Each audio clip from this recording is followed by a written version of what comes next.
Hello, everyone. Welcome to another episode of the Tides of Wildemount. This is our Dungeons & Dragons campaign as we take our party across Exandria, specifically Wildemount, out of the pages of the Explorer's Guide to Wildemount. I am Jason Azevedo, as usual, your Dungeon Master, and this is, as I said, episode 11. We have 2 more episodes of the season, and we are reaching kind of the pinnacle of the season. Then we'll be back into our Curse of Strahd campaign, which is called Into the Mist, and we're super excited about that. A couple quick announcements before we get going. We are live on the RealmSmith Twitch channel, that is twitch.tv/RealmSmith, as well as twitch.tv/D&D. If you're watching on the D&D channel and you want to be included in our giveaways, you'll have to jump over to the RealmSmith channel, sign up there, and then head back over to the D&D channel to give them love. And we want to thank them, of course, for their constant and ongoing support, as it has been an honor to be on their channel during this season and last season. First, we want to thank Syrinscape, our incredible sound set provider. They have an incredible tabletop RPG mood and sound set player. You can check it out at www.syrinscape.com/RealmSmith. If you go there and you type in RealmSmith, you'll find all of the sound sets that we've created as RealmSmith that people can purchase there, including 2 of them from our Into the Mist season and our campaign. So check it out at, again, www.syrinscape.com/RealmSmith. They are our main title sponsor, and we thank them again for being with us this season, and so happy to have them. I want to thank our product sponsors as well. We've got WizKids, of course, for a lot of the miniatures on the table. Dwarven Forge for a lot of the terrain that we'll be using today, especially the temple and the jungle stuff. Hero Forge for all our player character miniatures. Beetle and Grimm, the incredible boxes that they create, and the good people over there, including Matt Lillard. And our official dice sponsor, Mythroll Armory. We will be doing a giveaway for Mythroll for the second half of the show, but for the first half, we are officially sponsored by D&D Beyond, and we will be giving away a free edition of the digital guide to Wildemount on D&D Beyond. And the way that you enter to do that is in the chat. You want to write Wildemount, W-I-L-D. Don't forget the E. M-O-U-N-T, Wildemount, one word. Don't apply more than once, or you will be, unfortunately, disqualified from the giveaway. But that is how you take part in tonight's giveaway. And we will be drawing a winner at the break. And then for the second half, we will be giving away the dice spinners tonight from Mythroll Armory. Yeah, has it been set up yet? Oh, Josh, has it been set up yet? Okay, so we're good. Yeah, so you can go ahead and put in Wildemount into the chat, and you will be entered into the giveaway. If you like what you see here, consider subscribing either with Twitch Prime or as a Tier 1, Tier 2, or Tier 3 sub in Twitch. As a thank you for supporting our channel. It takes resources to do this, and so we want to say a huge, massive thank you for allowing us into your homes every week and to play for you and with you. And as a thank you, we want to give you the opportunity to join the Revelry. When you subscribe at certain levels, you will receive a pirate position and rank within our pirate community, which has a whole Discord role-playing community world that they are living in, and they're doing quests, and they're buying ships and upgrading ships. It's pretty crazy and awesome. We also do DM-run mod quests once in a while as a bonus as well. You can check all that out on our Discord. All that information is there that you can access. Tomorrow night, we have a behind the screen. That is our behind the scenes look of everything RealmSmith. I do not have a guest yet this week. I may just do an old school Q&A regarding our campaign and then get back to guests next week, but I will let you know as soon as I can on that. On Thursday night, we have the Players Table, of course, with host Joel Auge, and he takes a player's look at the campaign and everything that we do here at RealmSmith. And then, of course, on Sunday, we are back again for Nolzer's Marvelous Tutorials, and we will be painting something else. I think we're going to be painting some bandits, actually, this coming weekend, including Captain Allison Page in our campaign, which will be used in the next little while. Those are all the announcements, I believe. We are going to go ahead and get right into it. Let's say hi to our cast today. Hello, everyone. Woo-hoo. How are you guys doing? So good. Good. So good. So good. All right. Also want to, of course, welcome Noura, who has become part of our regular cast for the rest of the season. Aw. Thank you, Noura, for joining us. Hello. My pleasure. You're good. And then we are also very excited to say that things are starting to open up here in Ontario. So we haven't decided quite yet if we're going to be doing any of the season at the table together. We're trying to make that happen, but there are lots of things that still need to kind of fall into place in order to do that.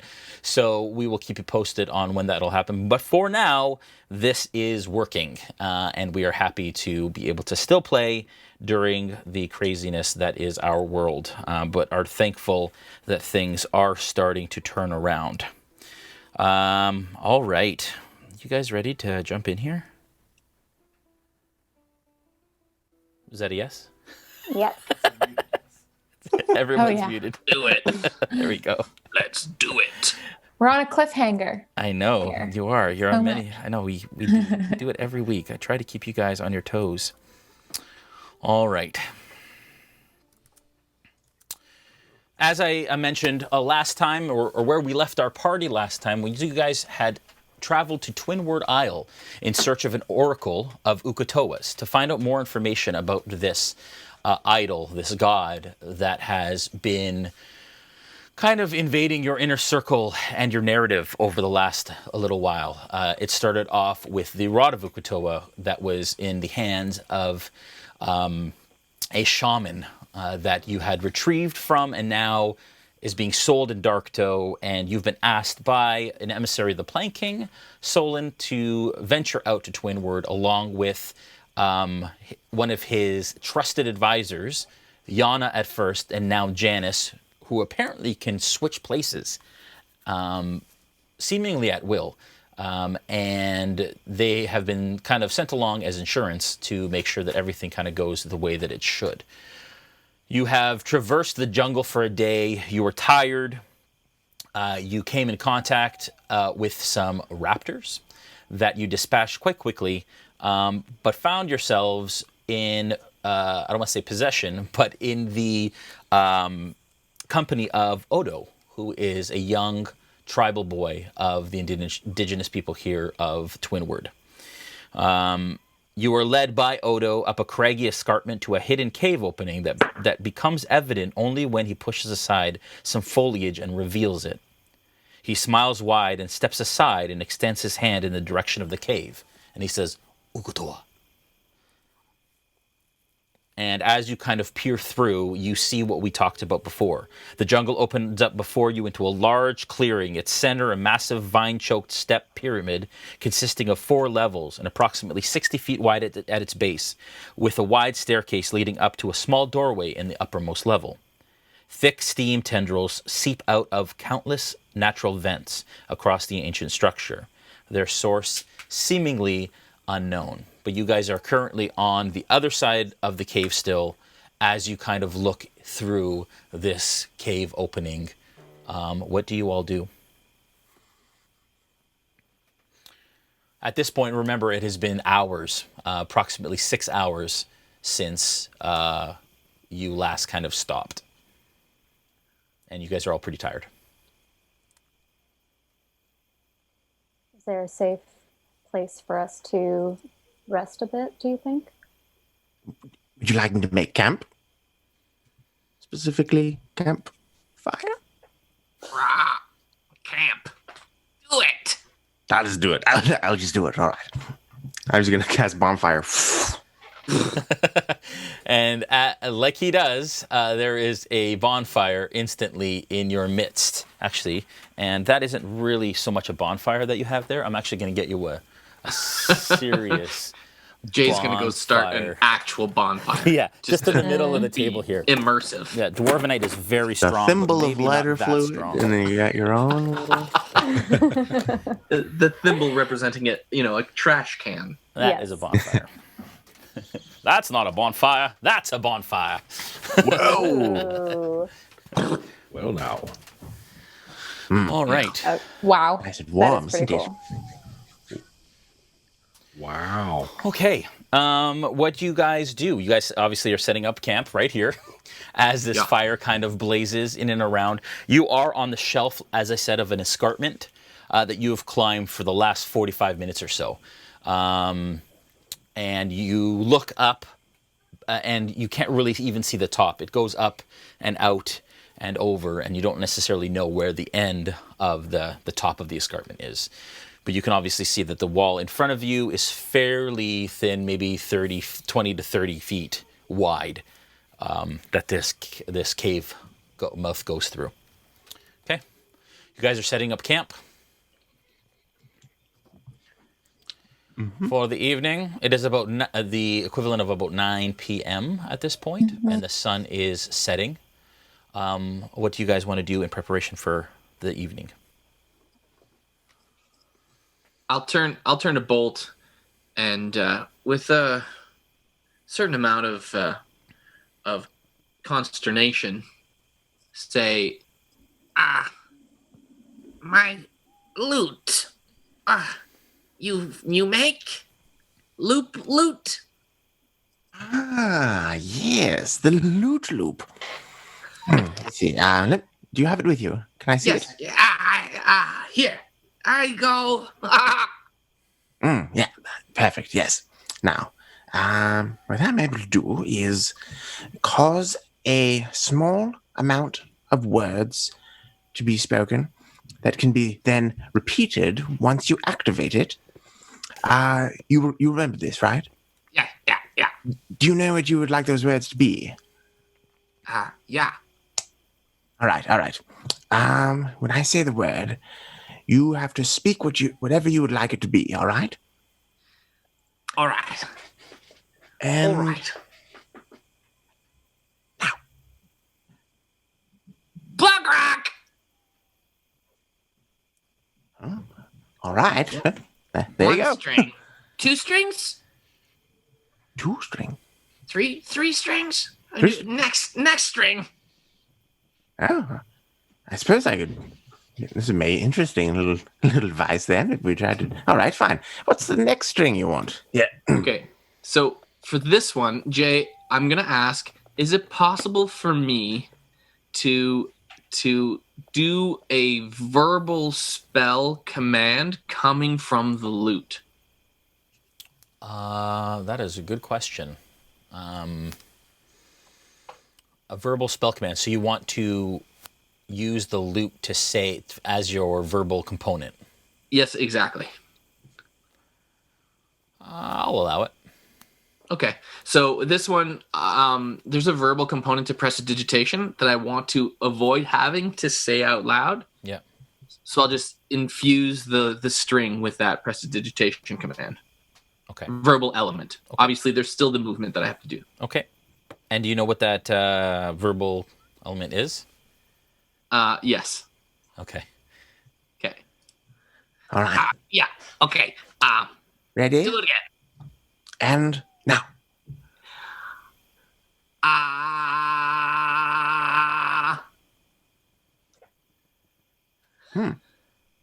All right. Yeah. Well, there's See what two. I did? Same note as loot. Funny. This will be a very strange instrument. Yeah. All right. While this is happening, what are the rest of you doing?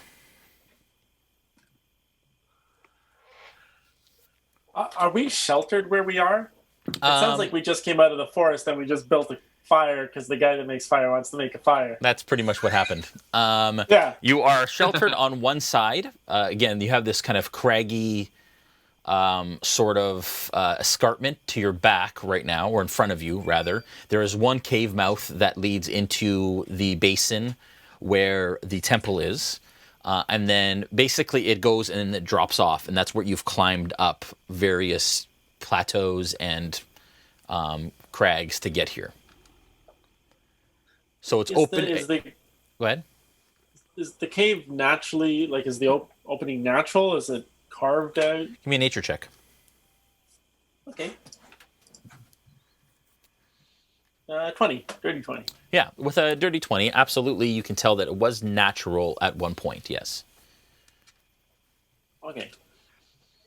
I'll say over to Snow. Do you think this is a safe place to set up camp? Can I make a check to see how safe I think Survival this check. place is? Of course, I'm asking the blind guy again. I'm wise. Got that working for me. That's 11. Okay. The obvious thing that you know is that you are high up on an escarpment, kind of halfway up. So you imagine that some creatures might not be able to get to you up here. But you don't have many outs that are quick. Well, we are high. That is working for us. However, if we were to be attacked, we don't have many avenues of escape. If we were to be attacked, which direction is it most likely? Is it from the entrance to the cave, or do you think it would be from... I'm sorry, I'm trying to understand the layout of... Yeah, so what you're seeing there is that there's the escarpment in front of you with the cave mouth, and then to your back, where you can't come from, it drops off down the escarpment. So you're halfway up an escarpment, mountain kind of craggy escarpment. So you're open air to your back. You have the escarpment in front of you with the cave mouth, and the escarpment continues up. Well, if we're worried about anything from the cave, I suppose I could set a trap, or from whichever direction we feel is most vulnerable. But I do need to, if we do agree on that, I do need to let you know where it is so that nobody accidentally gets trapped in it. Is that something Just going into the cave to talk to people. We don't want to trap them, do we? I didn't think they were our enemies. Did we speak to anybody in the caves? No, this cave is literally like a 10-foot cave deep, and then it opens up into the basin where the temple is. Oh, we're trying to go and talk to the Oracle. Yes. Right. Right. We don't necessarily want to kill her. No, not kill. Just I'm just, if we're going to rest here for a while and just to keep us safe, if there is some sort of trap I could set, which wouldn't kill anybody, it would just be for our own safety. Perhaps we can move our fire closer to the wall, to the escarpment. Protect our backs. You want to move it? You All right, have to fine. put this one out, but you could make another one. Yes, I can extinguish it. All right, fine. I wave my my mace over it, and it kind of goes out. Okay. Okay. And where did you want the bonfire to be? I think it might be safer if we were closer to the rocks. Close to the rocks. Oh, you mean like over here? And I point to where, just to the right of the cave entrance. To the right, yeah. Yeah, right there. Just kind of behind over there. Yep. And back there. Back there? Is that good? Everybody agrees? Dajarkal? Go off! Yeah. All right, I guess bonfire again by smashing my mace on the ground, and Cool. it appears over there. And you now have a misplaced or replaced bonfire. Yeah. All right. I'm assuming you all are settling in for a long rest. Are you setting a trap, Dajarkal? Yeah, I'm going to cast Snare Okay. in just a little closer to where the entrance would be to this area. To the cave or at the edge of the cliff escarpment? Probably, what do you guys think? The edge of the escarpment Yeah. Okay. versus the cave? Sure. Sure. Yeah. Okay. And how does snare work? So it's an 8-hour spell. And once you cast a spell, you use a rope to create a circle with a 5-foot radius on the ground. When you finish casting, the rope disappears. The circle becomes a magic trap. It's nearly invisible, requiring a successful intelligence check against a DC. It triggers small, medium, or large when a creature moves onto it within the spell's radius, and it must succeed on a dex save, or be magically hoisted into the air, leaving it hanging upside down 3 feet above the ground or the floor. Okay. And the creatures are staying there until the spell ends. Okay. Cool. All right. Okay, so you set that's instant cast? It takes a minute, Okay. so I will take a minute, but I will also make everybody very aware of the space that it's in so that nobody else gets trapped in it. Okay. Good. All right. The rest of you are going to kind of settle in. For the evening, you set up your bedrolls and kind of get as comfortable as you can on the edge of an escarpment. Are you guys going to set a watch schedule? I could take first watch. Okay, alone? I'll take watch with him. Okay. So Bacalhau and Gaziel, and how long are you guys going to be watching for? You have an 8-hour or so long rest ahead. 2 hours, Okay. I'd say. Okay, next watch. I'll take. Okay, Okay. Plunk. And are you doing it alone? Sure. Okay. No, I'll watch with I him. think, yeah, that Okay. would be a good idea. Okay, and you guys are doing 2-hour watches?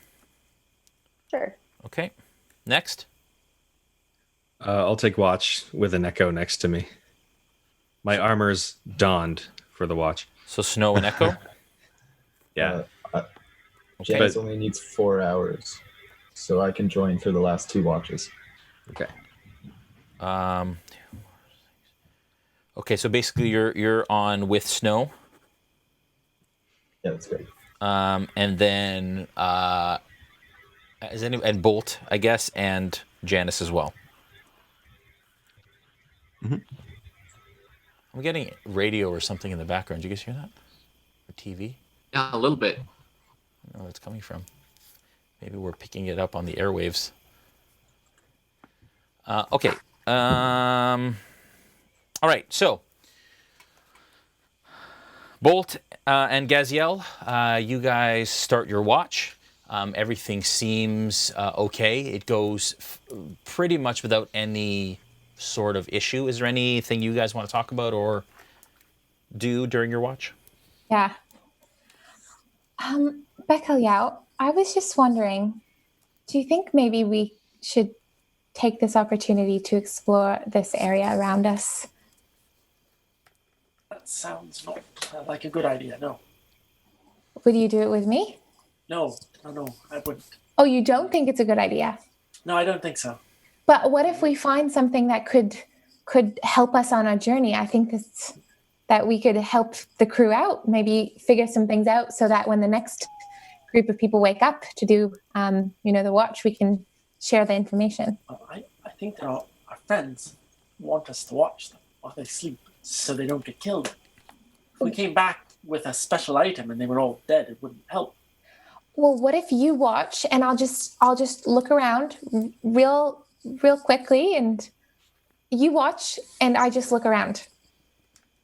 What do you think? I suppose that you're right. Where are you looking in the cave? I was just thinking I'd climb a little bit, just the escarpment, just to see what there could be behind it. Maybe there's another cave. Maybe there's more plants that are poisonous that we could use to our advantage. I suppose that could help if you were to climb and just see what's beyond there. And maybe Okay, you could watch up there, and I could watch from down here. that's a great idea. But I'll always have you in sight so that I never lose you. That's a good idea. Okay. How long will you be? Well, we're watching for 2 hours, so I'd say just an hour. If you lose me, you can always just call out to me. You can always say, Gaziel, and I'll hear you for sure. Okay. Okay, Okay. I'm going I'll to be start here. climbing. Okay. Okay. Sorry, just to be clear, where is everyone camped right now? I just need to know kind of where you guys want to be. Near the fire. Yeah. So everybody's just kind of sleeping near the fire? Yeah. Yeah, in that Maybe little just- kind of corner area. Yeah, we'll just lay everybody down around the fire. And then where are you keeping watch there, Bacalhau? I guess everybody would be between me and the fire, and I'll be looking out towards the opening Yeah. where we came from, Okay. and kind of over towards the cave door a little bit. Okay, as so well. you're just standing in front of the cave door, basically. Oh, no, I don't want to be standing Or where in the you door are. with my back No. to the nothingness. Basically, right there in the open area. Yeah. Okay. And I want to be able to see the cave door. Yeah. And look over. Yeah, you towards can the see everything opening. from where you are, more or less. All right. Okay, you have a good view. All right, Thank can you give me a perception check, Bacalhau, for that 2 hours that you're watching? And Gaziel, can you tell me which way you're going to climb up? Yeah, further? I'm just going to climb towards where the fire is. I want to climb up that way? direction. Okay, Yeah. give me a strength athletics check, please. Or just athletics check. I say strength every time, but it's just an athletics check. I have Okay, an got an 11. 18. An 11, okay. 18? Okay. With an 18, you have no problem you jump up and you start to kind of climb up. And you find that there are spots to kind of stop, but this is actually much more vertical and sheer than the way that you came up presently, before, on your way up here. And vegetation here is much more sparse on the side of the escarpment than it has been in the jungle in general. So, unfortunately, you can give me an investigation check, actually. Investigation? 17. Okay. With a 17, you don't find a lot. Again, it's pretty barren above the cave wall. There's vines, but it's all really like rugged sort of flora that exists here because of the terrain that it has to exist in. You do find, though, a berry bush with dark brown berries on it. Okay. And that is kind of the only thing that really sticks out as something that exists. So can I pick those berries, and am I able to see if they're poisonous, or is it because I didn't take a long rest yet, so maybe I'm not able to use another spell, but Okay, so you're able to pick about 13 berries or so off okay. it.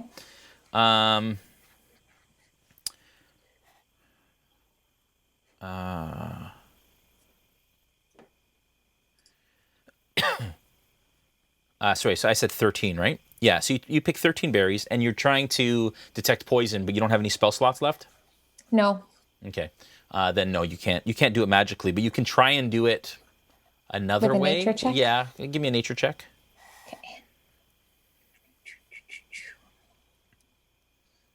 Okay, 14. Okay, with a 14,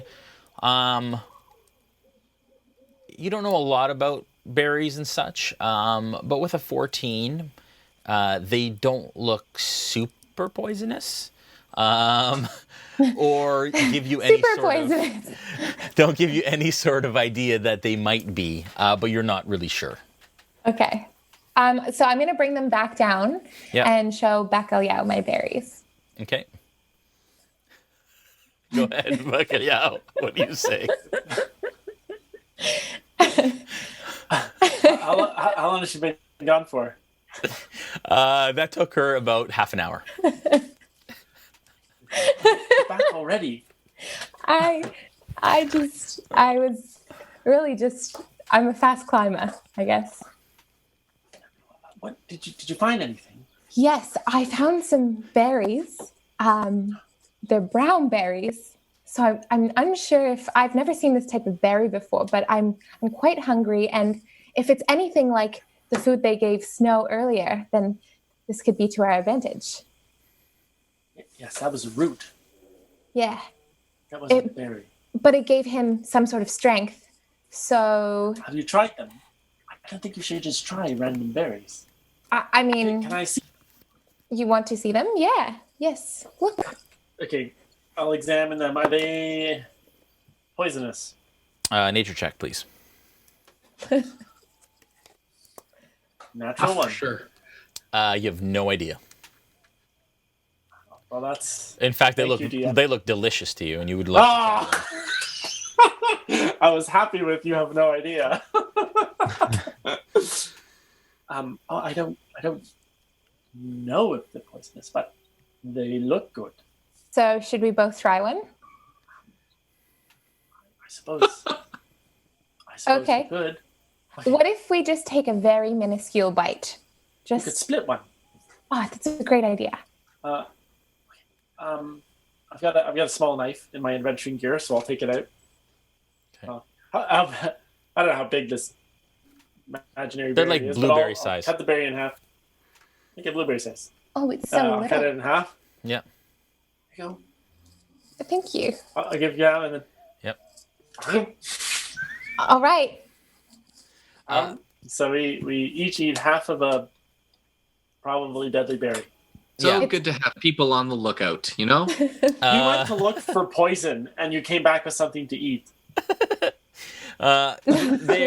They're like tangy and bitter, but they go down fine, and you don't feel any different after eating them. Not I feel very quite tasty. good. Oh, yes, Yeah, I feel good. they didn't taste good. Well, maybe when we wake up tomorrow that we'll have some very big muscles. Do I feel stronger? No. Maybe. Maybe. I don't know. Do you want to Anyway. keep climbing? You have some time left. I think I'm good for now. I just wanted to find some food and see what we could find, but I just found some berries. I'll wait for the rest of the group to wake up tomorrow before we go on an adventure. All right. All right. Okay, so you guys watch for another half hour or so, and at this point, you get fairly tired, and you know it's the time to kind of switch over watches to Plunkrawk and Dajarkal. So as they come back, Jay, I'll, knowing that it's my turn to do the patrol, I'll be like, see anything? Are you talking to us? Yeah, to you two. Yeah, we found some berries. We have 12 now. We're going to use them sparingly, but we're going to see if we die tomorrow, and we'll let you know how they go down. Because we ate No one. need let me know if you die. Yeah, I will know. I think if you don't wake up, we'll know. But do you really think that this is the best time? No, but they looked pretty good. Bacalhau was very interested in eating them, so I followed his Well, lead. I think that you had suggested that we try them.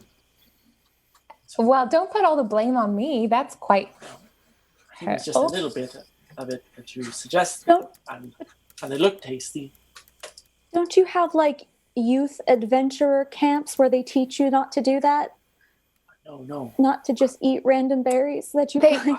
They only was a looked prisoner. half poisonous. So, We only eat half each. Yum. yeah. Yeah, half poisonous. Yum.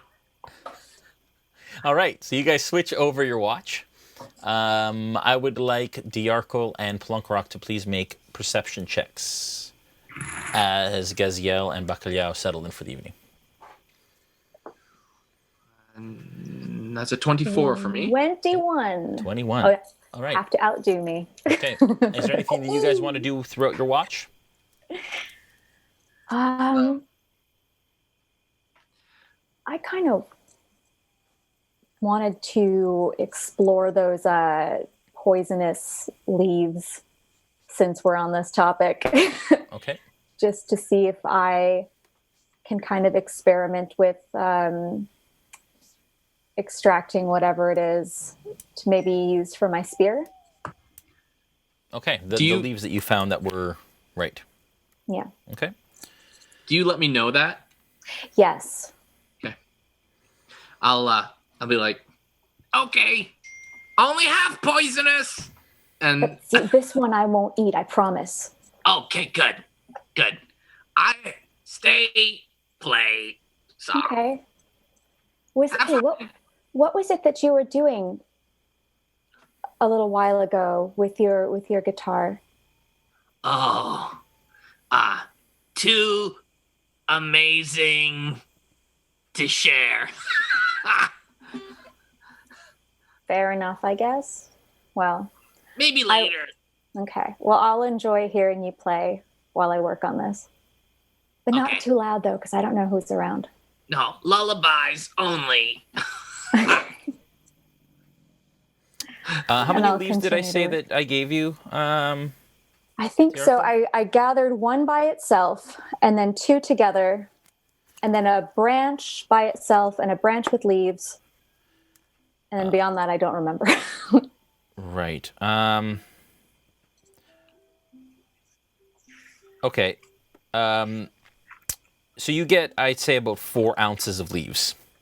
Okay. That's what you're kind of able to pick off the bush. And you pull them out, and you notice as you pull them out, they've kind of dried out a fair bit. If you can give me a nature check, please, with your proficiency modifier on top of that, which is 2. Sure.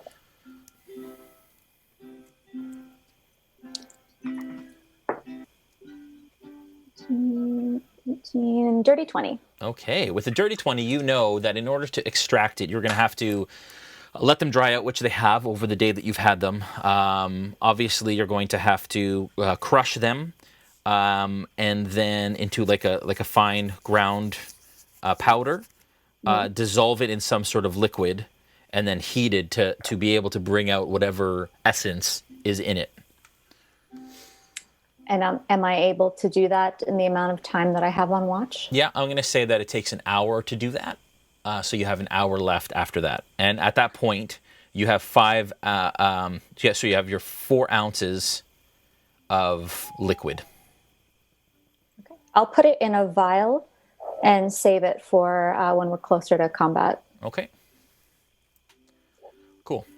Go ahead. Can I test a small amount of it on something to see how long it lasts? Sure. What do you try to do?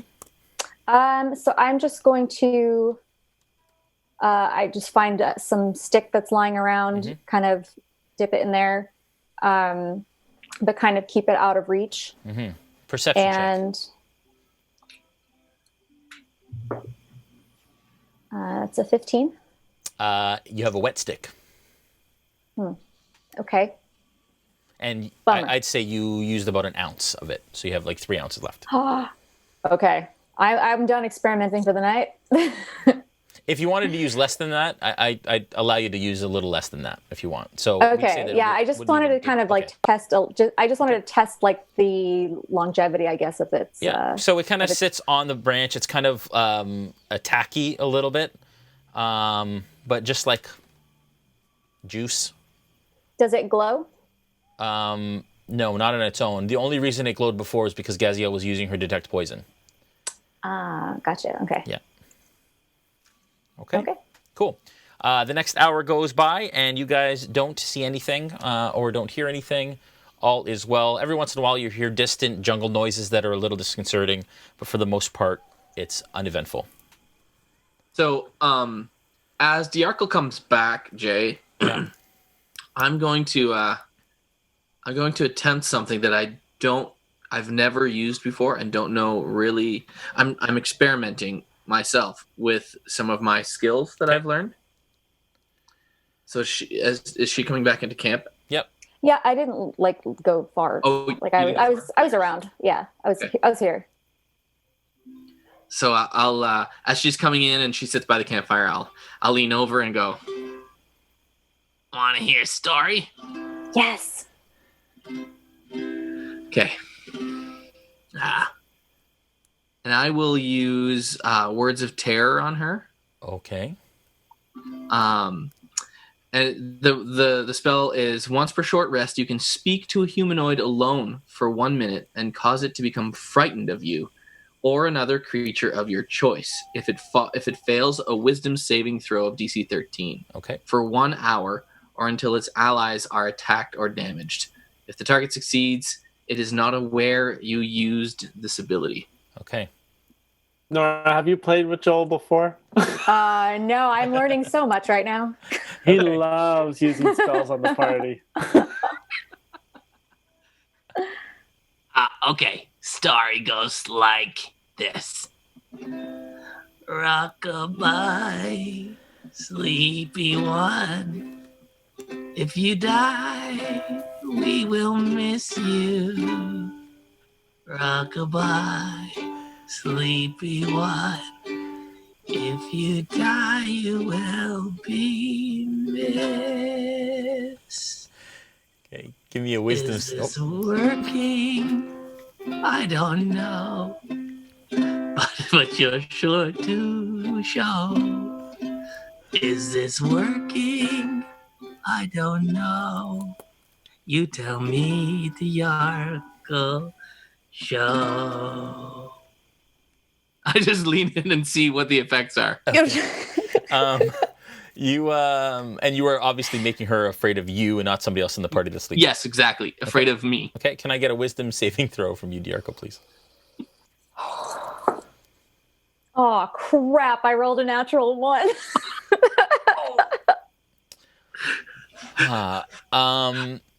Not only are you afraid, you are so afraid that you turn to run from his words. And you can tell that you're more afraid than you really should be from a song. But there is something ominous that kind of encircles him as he is singing this song that just chills you to your core. I would like you to make a dexterity saving throw, please. Okay, and I'm just running and screaming, I thought we were friends! Not much better. I rolled a 5. Okay. I'll try to grab her hand if she tries to run away. No! Okay, so give me a strength check, please. Oh, crap. And both of you, me please. or Both of you. Okay. Ooh. 16. Strength -1. That's a 12. Okay. So, yeah, Dajarkal pulls free of your grasp with no problem. You're not able to hold her back as she runs towards the cliff side. That's what I was trying to avoid, by the way. And Like hell you were trying failed to her avoid. saving throw. Knew what you were doing. And she ends up stumbling and rolling to the edge of the cliff face. And currently, Dajarkal, you kind of skid, and the top part of your body is looking over a sheer cliff that drops probably 50 feet. But that's where I put my trap. Sure is. How does your trap work? Fail check. Okay. So I have to succeed on a dex saving throw or be magically hoisted into the air, hanging upside down 3 feet above the ground, and I'm restrained there until the spell ends. And it's an 8-hour spell. How many feet above?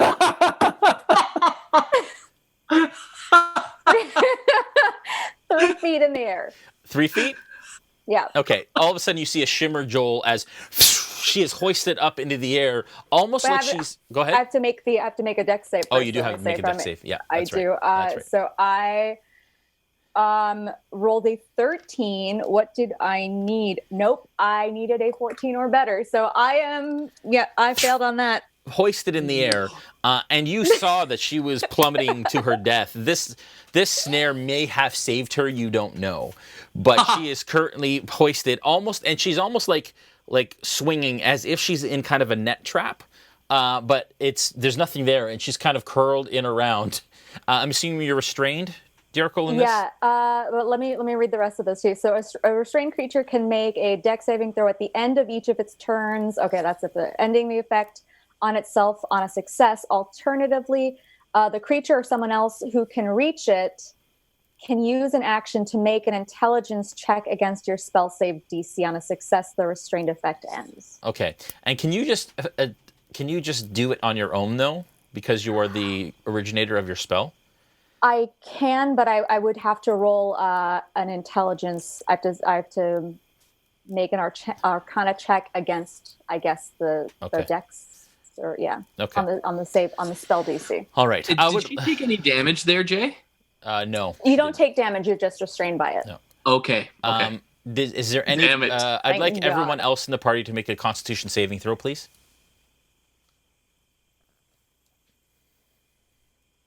13. And I'd like anybody who gets a 10 and above to let me know. Or 10 below to let me know, please. I got a 5. Okay. Anybody else? On save of 17. Okay. So Gaziel, you're the only one in the party that is kind of shot awake, interrupting your long rest. And you kind of sit straight up, and you see Dajarkal hanging above kind of the precipice, and you see a Plunkrawk with his guitar kind of looking at her as she is kind of swaying slowly. Give me a perception check, please. Or an insight check, please. Insight? Yeah. I got a 13. Yeah, with a 13, you can tell that Dajarkal is terrified, and her terrified gaze is pointed directly at Plunk. At Plunk? So I know that it's coming from Plunk. You know that she's scared of him for some reason, and she's now in but a I trap. can't, and I can't see why. Like, does Plunk look regular to me? He just looks like he's looking at her, a little worried, actually. Okay, so I'm just gonna run over to him and go, Yeah. Plunk, what is going on? Get that bird away from me! Did you do something to Dajarkal? I maybe I did. What? Wait. What are you? It's simple. I am more powerful than I Demon! Demon! Hey, can we She's wake up with all this yelling? Yeah, I'd say anybody that was 15 and below is now awake with the yelling. So What? was I aware that this trap went up? That Dajarkal were You any saw other it. people around when the trap went up? I saw her She put it said up. she talked about setting a trap, so you imagine this. Okay, is what okay. She said. Okay. I was wondering whether or not I thought that perhaps my spell was more powerful than I Yeah, thought no. it would be. Okay. I know. Yeah, I told story and scared Dajarkal, and now May the gods fry you with 11 herbs and spices! She's in her own trap. You're telling me that she is in her own trap. yeah, it works. Get me down! How do we get her down? I don't know. Yeah. Can I go over and investigate, just staring Yeah, at her? you all kind of look wrapped over. up in nothing? Again, she's about 3 feet above the ground. So she's above Gaziel's head, but basically at everybody else's kind of waist. I'd like to go over Dajarkal, you know at this point, you remember that you can actually just end, because you created the spell, you can end the spell. Okay. So I will just having that second where I'm not my brain's just not focused on my terror from Plunk. Yeah. I remember that. Oh shit! I can do this. I can do this, and I try to. I'll make that Arcana check against my. Yes, I got a 21. Yeah. I needed a 14. So Okay, so you I end your slowly spell and turn. you land on your feet. I slowly turn and walk quickly towards where Bolt is and try to hide behind him. Okay, and Bolt, as you're I waking will, up, and groggy, I will hide behind Gaziel Yeah. because I'm still frightened. What just happened? We go to bed for 1 hour and this all happens in front of our eyes. That's ridiculous. Demon! He'll kill us all! Something about a demon? What? What is happening? Demon bird!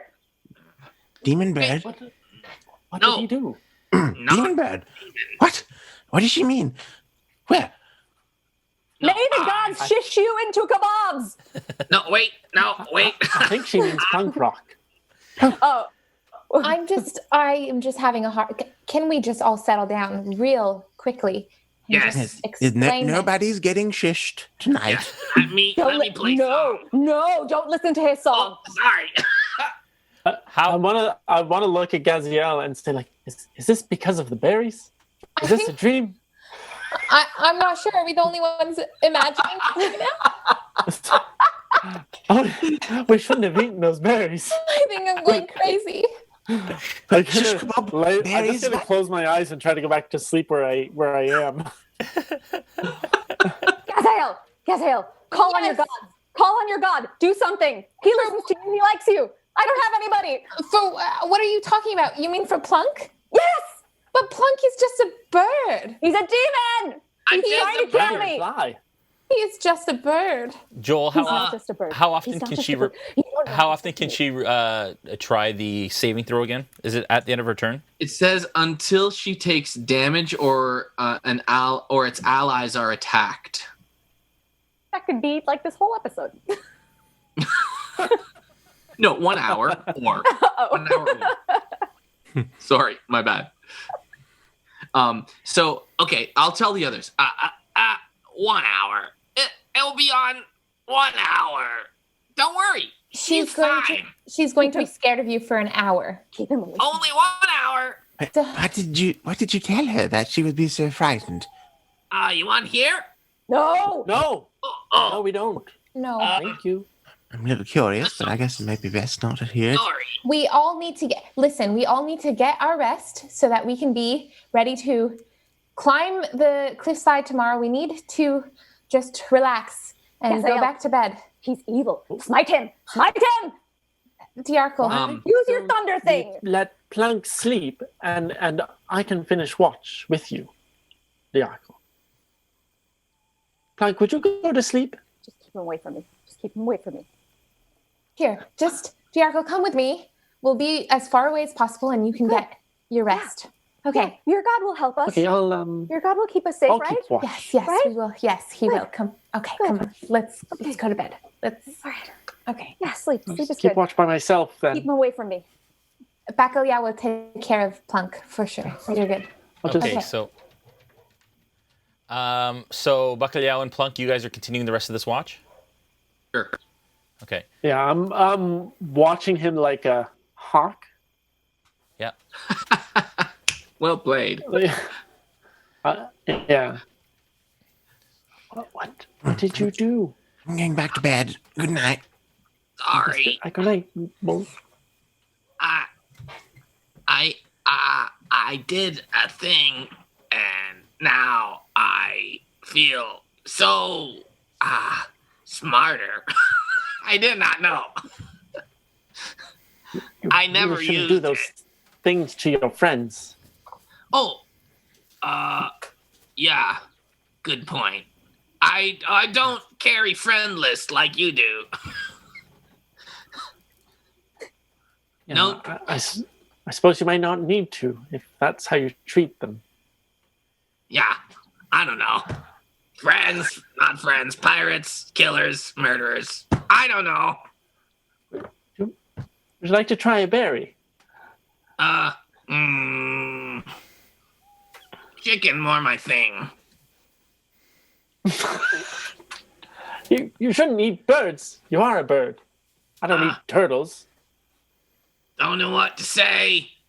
I eat what is in front of me. You just watch. You just watch that way, Okay. and I'm gonna watch all the I ways. turn around and watch whatever the exact direction he pointed in. Okay. All right. Yeah. The rest of the watch goes uneventful. You are now up to Snow and Janice are woken. You guys go to sleep. Because of all of this, we have to extend your long rest Yeah. longer. Snow is now awake, and Janice, you are there. I'd like Snow and Janice to make perception checks, please, for the duration of your rest. Watch. Sorry. 19. 18? 19. 19? Snow? Natural 20, 26 total. Wow. All right. Wow. All right. You guys, is there anything you guys want to do? I'm afraid to ask during your long rest. I think I'll rest.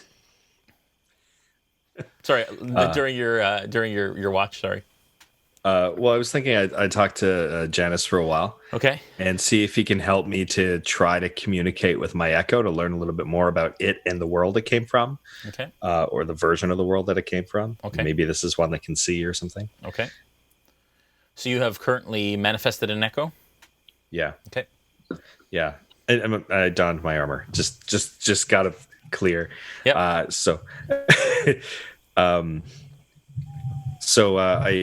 I talk to the echo a little bit, and I tell it to, because it can't speak.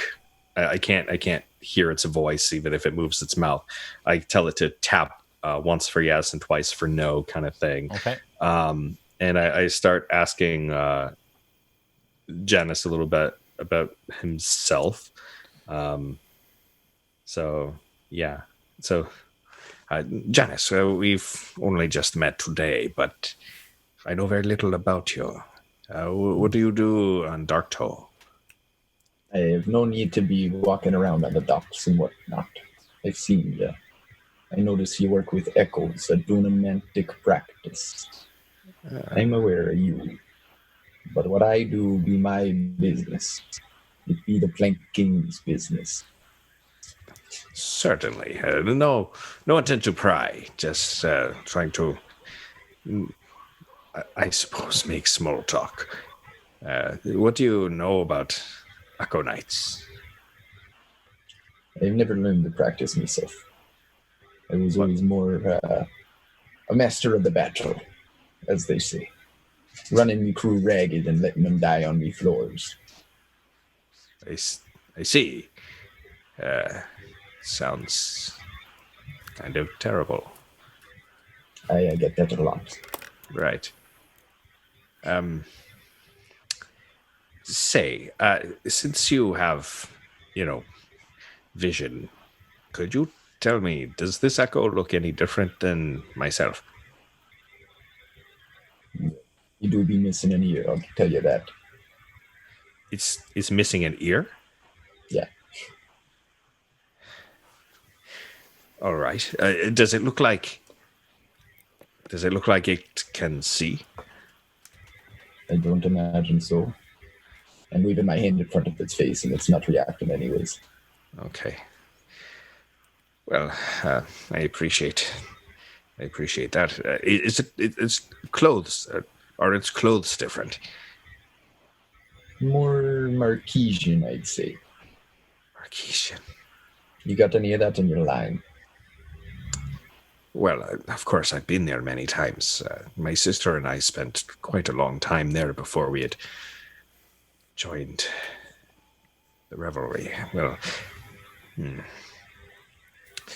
this is very interesting. Marquesian. So he doesn't look like his revelry, then. Some revelry prefer the Marquesian way. I see. Well, there's much to wonder, and I only wish he could speak. But since he cannot see, he would not be able to write. Either way. I suppose I should not talk so much. You'd be best to head to the Cream if you want to learn more, boy. Yes, this is true. I don't know where you came across these powers and this knowledge, but it ain't shared often. You might be sought after by those in the Cerberus as well. Because I was able to make use of these powers without having done so by proper teaching of the Kryn dynasty. I tell you, I've seen it before, back when I was there. But it ain't something I can do. It ain't something most can do. So whatever you got going on with it, there will be people looking into that. Well, I have not been hiding it. Should I be concerned of anyone in Darktow speaking? The way I treat everybody on Darktow is I represent myself with me power. Let them know that you can do what they can't. Make them look up to you for it, and they won't be bothering you none. I see. You don't think there would be any that would turn me in for a payday, do you? Oh, I think there'd be many a man who'd think it wise. Prove them otherwise. Well, I did make use of this power quite a bit on the island. I can only hope that is serving for me. But I feel like I made friends there, The revelry do be a family. We watch out for our own, of course. Of course. But that don't mean there ain't bad eggs in every family. Yes, this is true. This is true. I suppose we should not talk too much. Don't want to risk waking the others. Oh, you must not have heard the others. The last hour has been louder than ever. I was sleeping deeply. You were Very wise to do deeply. so. Thank you for indulging me in this conversation. I respect your wish for secrecy. I will not pry. It is appreciated. You be the one true pirate of this crew here, and I respect you for that. I've been at it for a long time. They're still new. Don't hold it against them. Don't hold nothing against him, but I don't want to be near him neither. I understand. Well, we'll see what happens tomorrow. You said that you might be able to switch places with Yana again, yes? Oh, I intend to get out of here the moment I can. I imagine, yes. Back to the cup, I guess, huh? Oh, certainly so. Something about temples of Ukatoa compared to a nice cup of Rosie's mugs. Well, there ain't much competition. Yes, that I understand as well. In fact, I might make the trade given the chance. But no, I should be here together with these, my new friends. I best to die with your family. Yes. Yes. All right. An hour passes, and you, with a 26, Brandon, you hear a bit of a scuffle on the escarpment above you, and small pebbles kind of come down and smack off the side of the wall, and then kind of tinker onto the ground. And you look up, and you hear a flutter of wings that flies from kind of the side of the escarpment to one of the trees kind of above where you're camped. And with that 26, you notice that it is a smaller creature. It's not a harpy, but a smaller creature. But it doesn't look like a bird. It looks like a kind of almost a humanoid shape that flies to the tree, and then kind of you hear, and then and it flies off into the distance. Okay. And that's all. Janice, did you hear any of that? Janice, you heard the flapping of the wings, and you heard something fly away, but you think it was a bird, probably. I heard a bird in the night. Nothing more, nothing less. I see. There was a scuffle on the rocks above us. And pebbles, they fell. I heard the wings, and I heard what sounded like maybe a monkey. But I don't believe it was a bird. Something about it makes me think otherwise. Just the weight of this creature, the way that it kind of flew around. You heard when it landed. You heard the movement in the branches. It just didn't sound like a bird.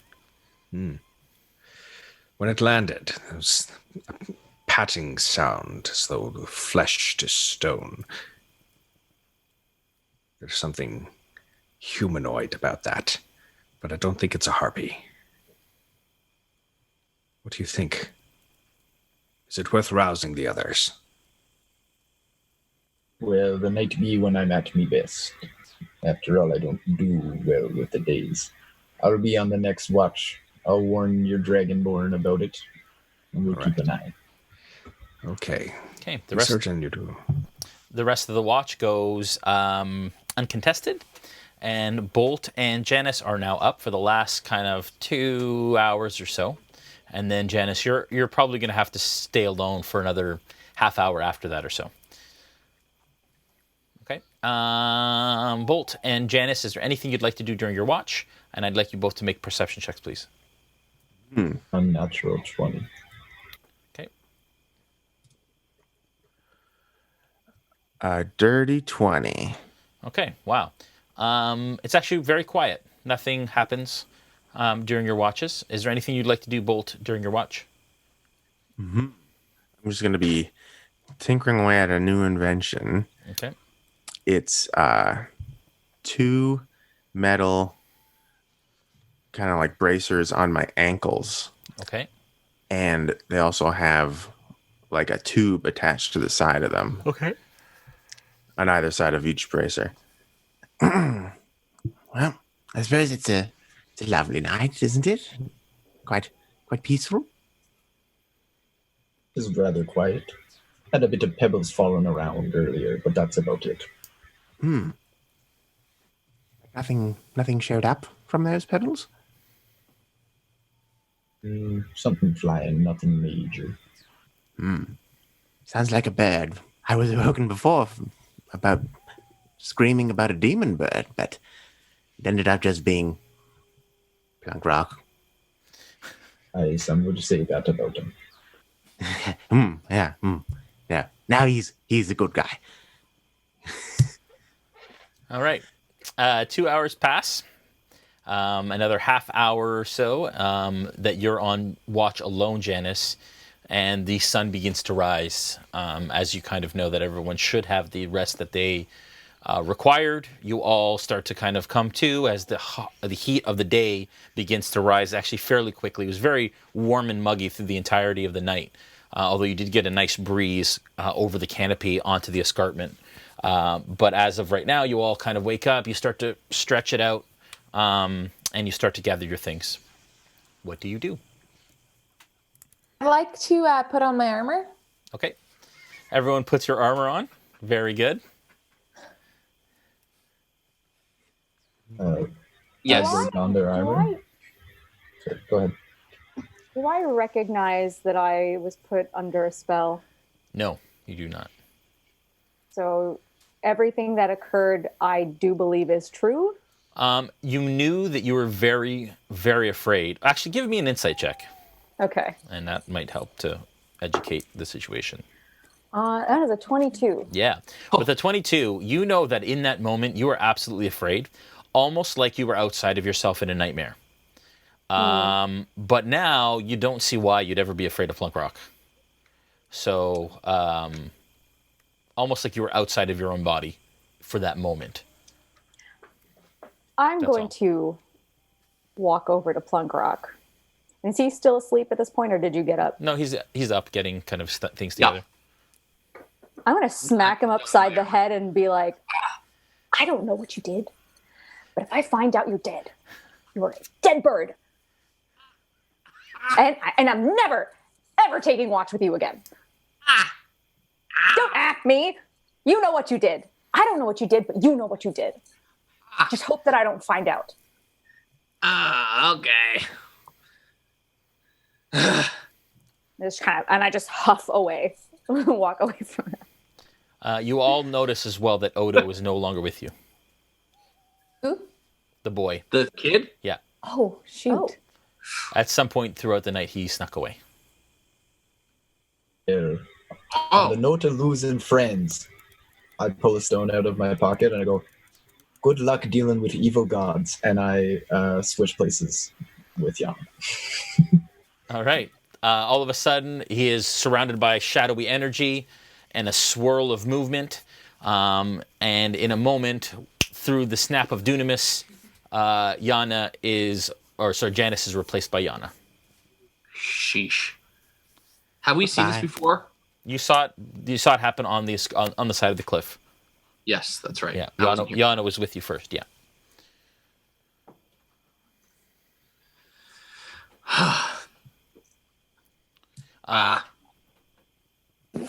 Welcome back, Yana. Well, You missed that man, quite I'm sure he the was show last night. helpful. Not really. We didn't. No. I mean, he took jumped watch off Just good to for a talk to bit. you. Yeah, he's okay. Yeah, He's right. he survived the fall. Where is Why did he boy? fall? Where's who? Boy. Odo. Oro. Oro.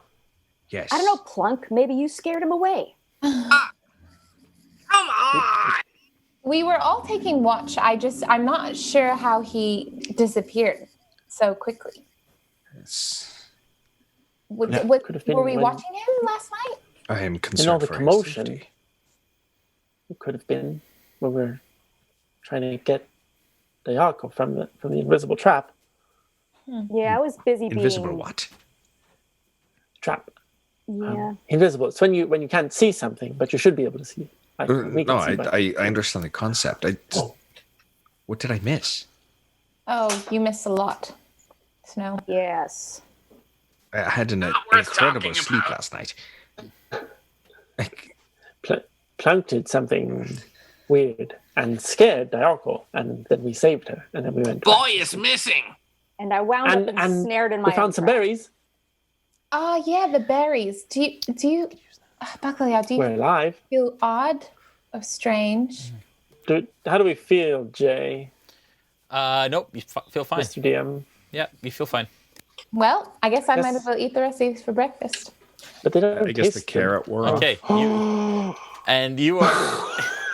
you are immediately kind of struck with the bitterness in the taste, but tasted all of them. it feels fairly kind of nutritious, actually. But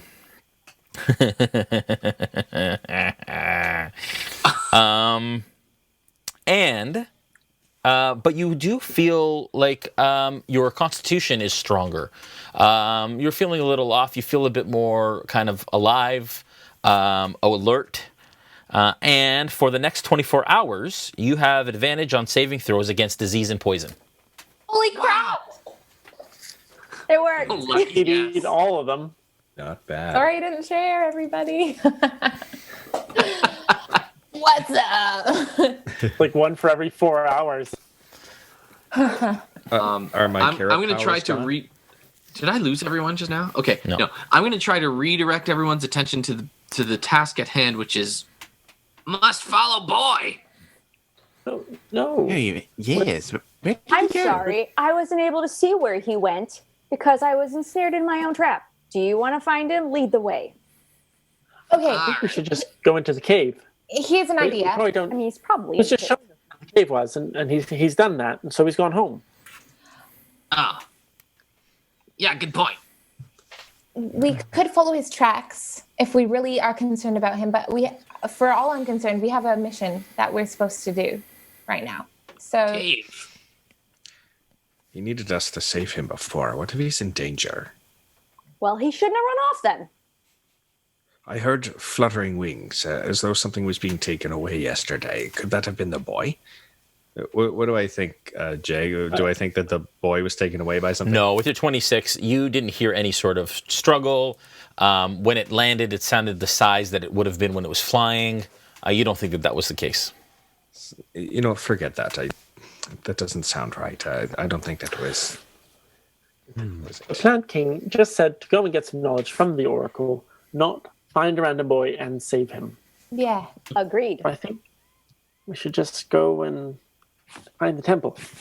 You're right. Task at hand. yeah. Plus, he was born and raised here. He probably knows the surrounding areas very well. He's fine. Yeah. He Certainly. had a pointy stick. And he didn't know how to use it very well, but only one way to learn, right? So, Practice. Only one way to learn. only one way to learn. I suppose we should go. Okay, I'd like a marching order, please. I'll be near the front with my echo. I will be right By behind. Axel, he means Snow. Bacalhau. Yeah. Sorry? I'll be right behind Snow in attempts to try to keep my eyes off of Dajarkal and the rest of the people who I impacted overnight. Okay. I'll go Be next. directly behind. Oh, I was going to be behind Plunk so I can keep an eye on him. Oh, and sure, make yeah. sure he's not behind me at all times. So okay, so, all right, yeah. And Bolt, where do you want to be? I'll go right behind Dajarkal. Okay. I'll go behind Bolt. Okay. Gaziel? And I'll just, I'll go beside Bacalhau because we're friends. And Bacalhau, where are you? I Sorry? would be beside Snow, but Okay, I so don't he's know up that front. we That's can fine. walk across into the cave. You can only, through the direct cave entrance, you can only walk like single file. Oh, I'll just be at the back. That's just through the direct cave. As it opens up, you guys can spread out if you want. Yeah, I'd be right behind Snow's echo, I suppose. Okay. The echo will be going in front of me for the I will most be part, though. behind So Snow. okay, yeah. Because if he trips any traps, he'll be taking the damage. That's the thing. Okay. And he's able to do that, right? He has the mass equal to everything, right? As you? I believe so. I didn't see any description that said that he was like spectral or anything like that. Okay. As far as I know, he occupies space and he has mass. Okay. Yeah, it doesn't really describe what he looks like. I imagine he's kind of like the shape of you, but like shadowy energy, almost like a silhouette, but would still have the mass and all of that sort of thing, I imagine. And maybe as you go up in level, maybe it starts to get certain features. That's kind of my thought, is as you maybe raise in level, he coalesces more. That's cool. I like that. That would be kind of my thought. Okay, so how are you approaching this cave and then in through it? Well, the Echo will be going first, and I'll make sure he's about... so I was wrong last time. You corrected me. He can actually be up to 30 feet away from me without dissipating. So he'll be... let's keep about 20 feet ahead. So if he trips anything, then we have fair warning. Okay. All right. Is this a hostile environment, though? Like, aren't we going to talk to somebody? Yeah. Is this Bacalhau asking, or is this Dave asking? Is this a hostile? Yeah, it's Bacalhau. Okay. Let's Okay, go ahead. Snow, do you think that we're likely to be attacked here, or are we just going to ask some questions? Well, I believe our intent is to ask questions, but caution is always important. We don't know what's in this temple. This is not necessarily a god of anything good that I know of. It's not one of healing or life, as I understand it. I cannot imagine that they would leave this place entirely unprotected. But we're not coming to rob them. We just want to talk. Why would they fight us? Well, they may not see it that way. They may see us as outsiders, and they may question our motives. Do I overhear this conversation? Yep. Well, concerning the people on this island, Bacalhau, that little kid was so afraid of us. They may have never seen people like us before, so I would approach with caution as well. Yeah, place scares easy. Ask Dajarkal. And he's behind me, so I slap him across the face, like the back of the head. Okay. Or I'm behind him. Yeah. Okay. Would you like me to go first then? And maybe I could talk to them if we run into anyone. Well, I think it's best to have the Echo up front. If anyone sees him and takes action, they are most likely to take action against him rather than us at the back. Okay. Okay.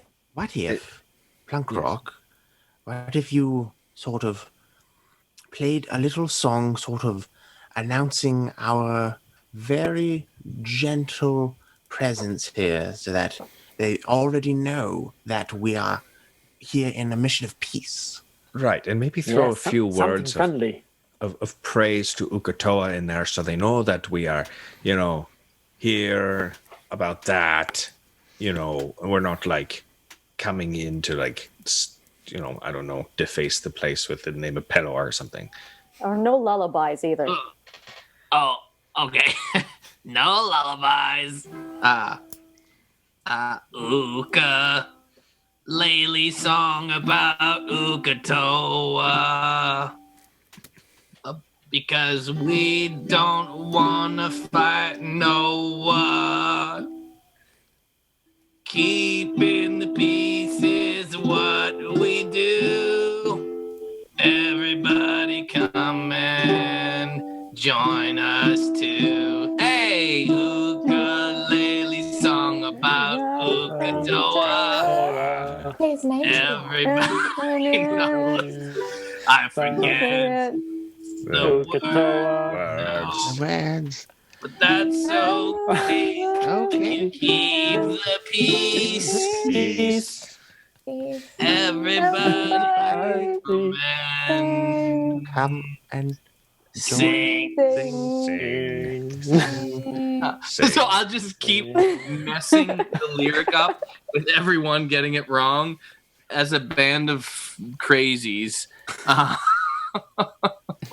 Ukulele Ukatoa is the name of the song. Okay, it's good. I would like you to make a performance check for that, please. Okay. That is a for plus performance. Oh my goodness, this is a good one. That's a 20. Dirty 20. Okay. All right. It's great, and you guys enjoy it. You hear it kind of ring out on the inside of the basin through the cave, announcing your grand entrance into this area. All right. You guys start through? Yeah. Okay. No point of a stealth check at this point. And I would imagine not. I think they know you're coming. All right, so I'd like you. Can you move the echo up to that spot right there, past the and then put Snow 20 feet back from that, and then get the rest of them kind of.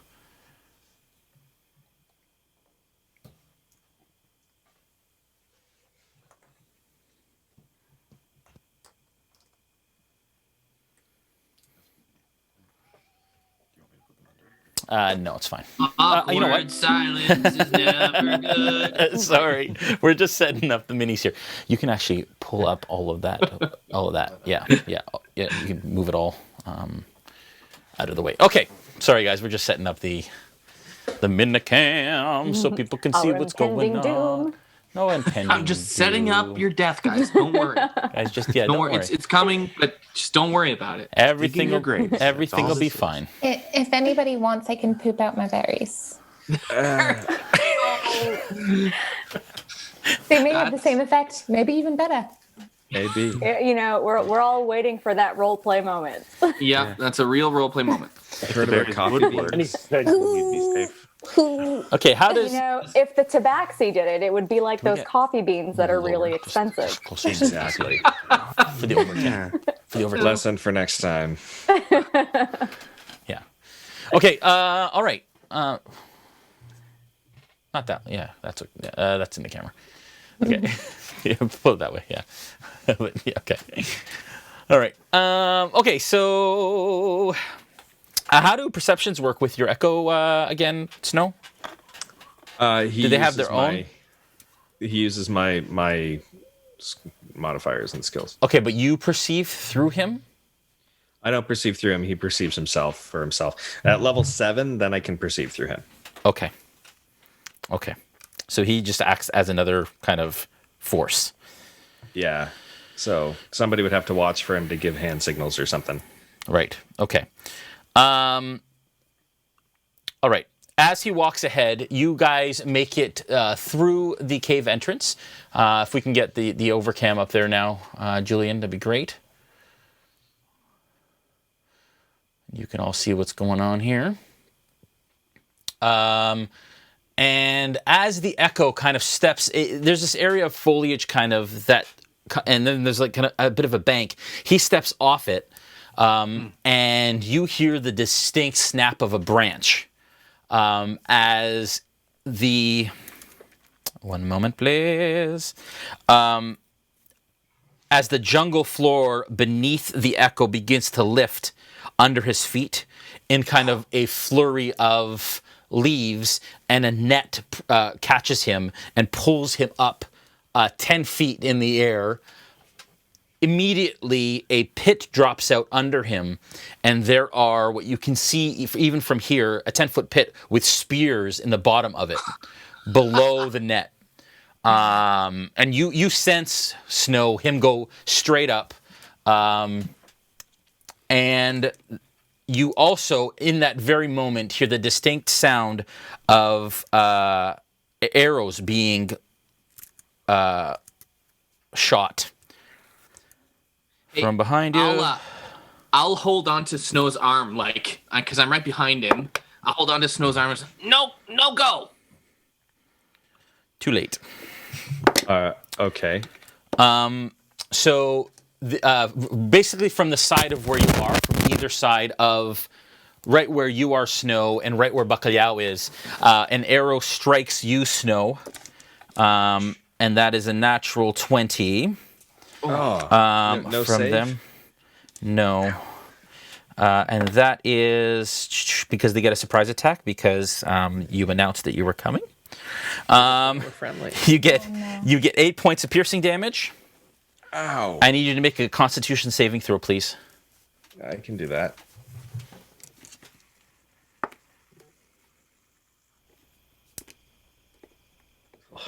Okay. That's a 16. Okay, so that is a save. As you feel a burning sensation from the arrow, and as you look down at the arrow, which has hit you in the arm and is kind of gone through the skin and out the other side, you see that black kind of brackish liquid starts to ooze out of the arrowhead, and the arrow is just a small arrow like this, as you saw earlier at the campsite that you were at. Immediately, also, Dave, you hear the sound of an arrow loose up and beside you, and it misses and hits the ground. And as you look up, you see that there are 2 orange-colored grung in the trees, one in that tree and one in that tree over there, who have poked out and shot arrows at you. And they're kind of a yellow, orangish color as they're kind of sitting there. Immediately, 4 more grung pop out from the trees that are further out from where you are. And they jump down from like halfway down, and they jump 25 feet. Can you move them like 25 feet there? And they're going to basically create a kind of a bit of a half circle there. Yeah, like that. You're going to want to move the camera a bit so that they can see what's going on here. I don't know if you guys can see those grung, but they're green, but you can see their bases. There's 2 orange ones in the trees, and the green ones are out front, right, Jay? Yeah, yeah. And I can have a half circle in front, and you also in the distance, you see a confident-looking red-skinned grung who is standing on the steps or near the steps of the temple in the distance. And this grung is holding a staff and standing confidently up above with his staff up in the air. He then crouches for a moment, and you see him kind of crush something in his fist.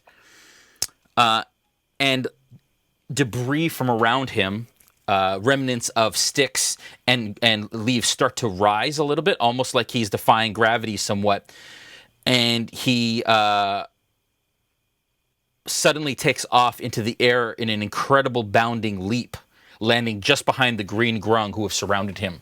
And that means he has gone maybe 50 to 60 feet that he's jumped and then landed right behind the grung. Bring him back a bit more up on here. Hey, Jay, yeah. I'll pull out my ukulele super quickly, and with a bardic inspiration for Snow in front of me, I'll sing grung, grung, grung, grung.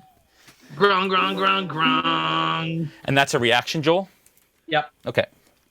Okay, at this point, I would like you all to roll initiative. Whew. Ooh. Oh, that's not good. Back to that.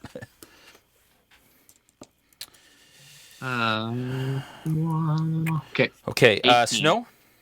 Sorry. 5. Plunk? 18. Bolt? 14. Dajarkal? 16. Bacalhau?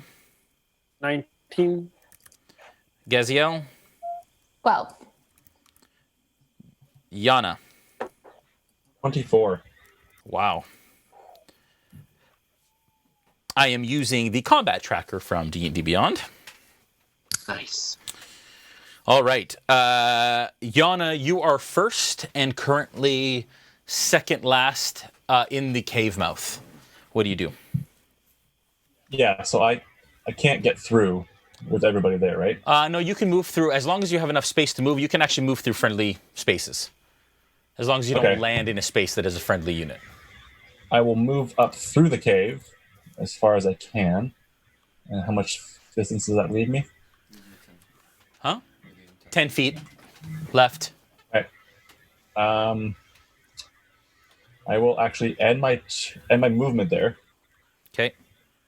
And I'm just gonna fire a pock shot at the grung in the tree with my crossbow. Okay.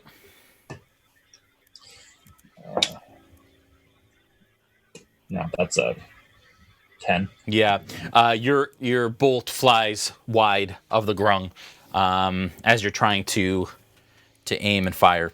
Bacalhau, you're up. Plunk, you're on deck. Yeah, so I'll say to the Grung, don't shoot. We're just here for some information, and we don't want to fight. Okay. Which grung are you speaking to? The group. I'm addressing the group of Can you aggressive give me little... a persuasion check with disadvantage, please? Disadvantage, but we sang that beautiful song. Disadvantage, Right, please. Okay. Well, with disadvantage, it's going to be a natural 1. Okay. You can tell that as you step out and you start to speak, that they don't actually understand, and they kind of start to look at each other to figure out what you're saying, and it angers them even further. Okay. Would you like to move?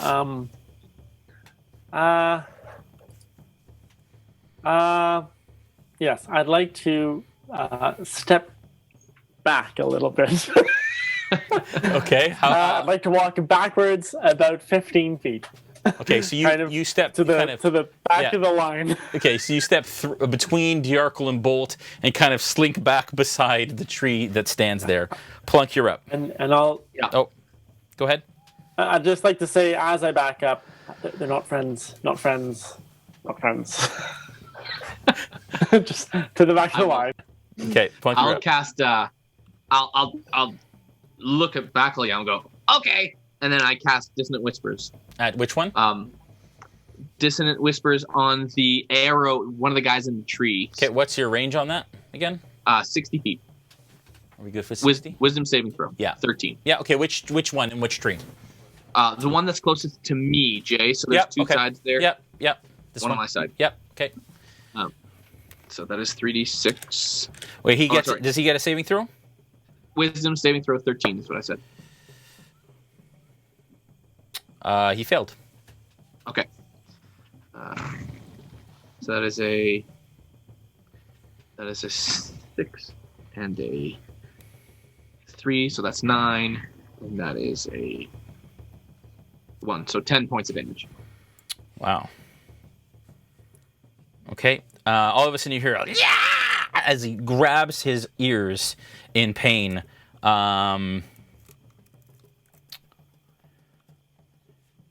Okay.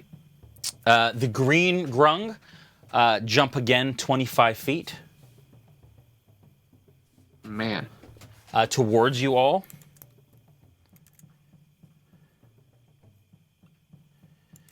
One second, please.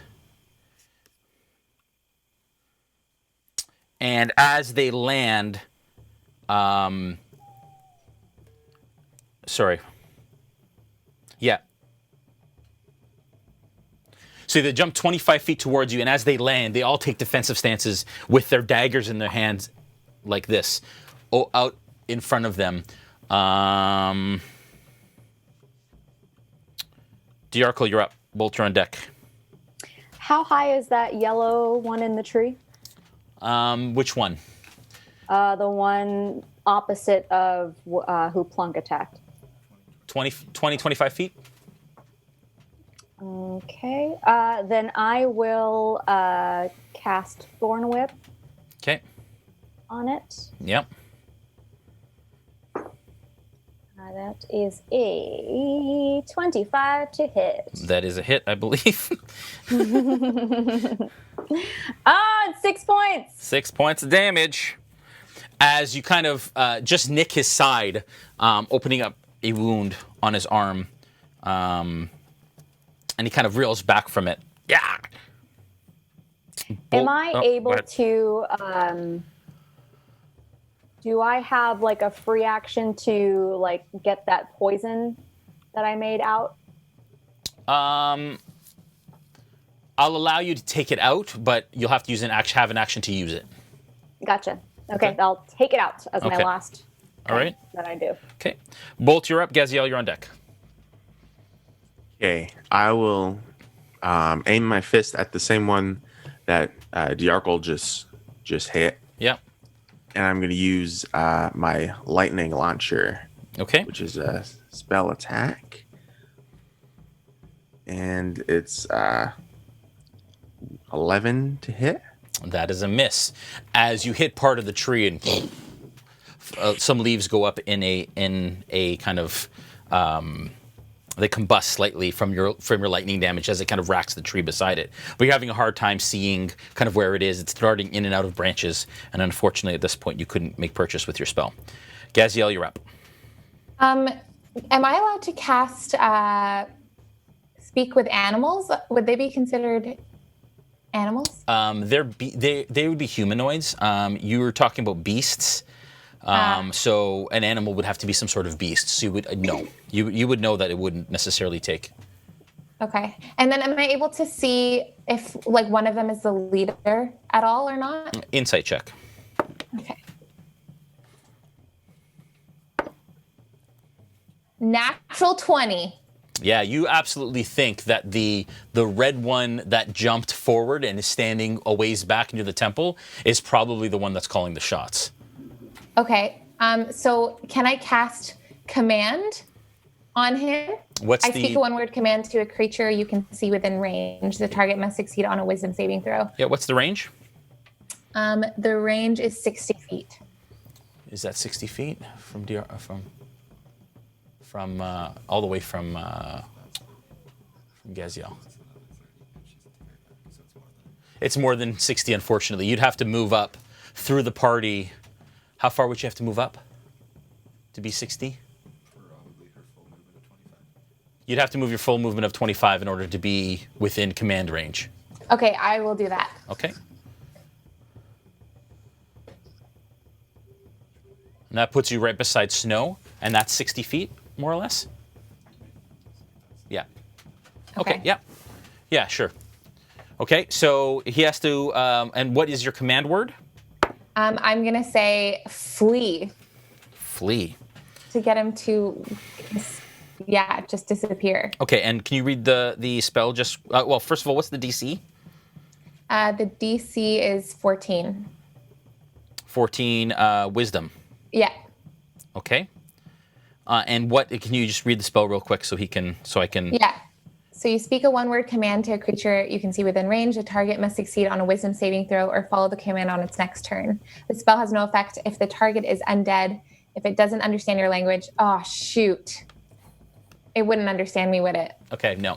So you point out at this creature, and you don't know if it's taken effect, but you will know on its turn whether it has or not. The other grungs loose 2 more arrows. The first at Snow, and the next at Janice, or sorry, Yana. So Yana from this side, and Snow from that side. Both of them hit. That is Snow. You take another 8 points. Yana, you take 7 points. And I'd like you both to make Constitution saving throws, please.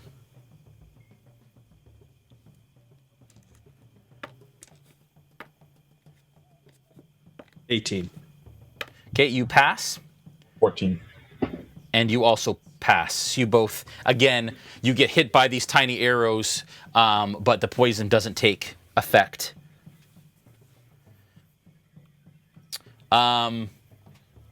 The creature, the red grung at the back, looks at you, Gaziel, almost like it's not understanding, but infuriated by your attempt to do whatever you were trying to do.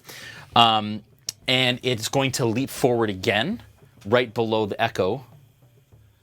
And if you can, let's just move the echo, right to that side of the pit, sure.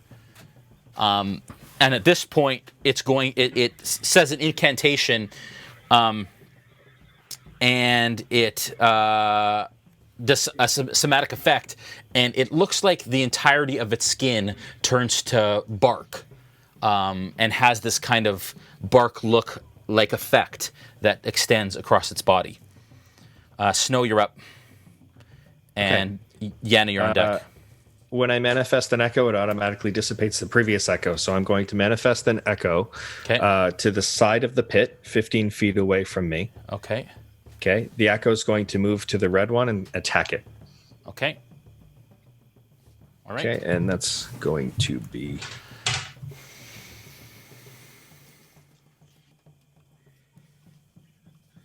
Okay, that's a 22 and a 12 to hit.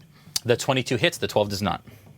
Okay, so the 22 does 8 points of slashing damage. Nice. It obviously was not expecting this, as it is focused on you, Snow, and Gaziel. And as your echo apparates, it kind of turns to try and deflect, but it doesn't succeed and takes the damage. And to further antagonize it, facing in its general direction, I flip at the bird. All right. Plunkrawk or... Yes. Sorry. Just throw Plunkrawk at it. Yana, you're up. Bacalhau, you're on deck. Okay. So, Yana, looking very frustrated, is going to run up to the Grung furthest to the left. Right, kind of right in front of her? Yeah. Yeah, that one there. Yeah. And she's going to try to carefully study the Grung. Okay. To gain advantage using her insightful fighting feature. Okay. So that's just going to be a insight check challenged by his deception. Oh, interesting.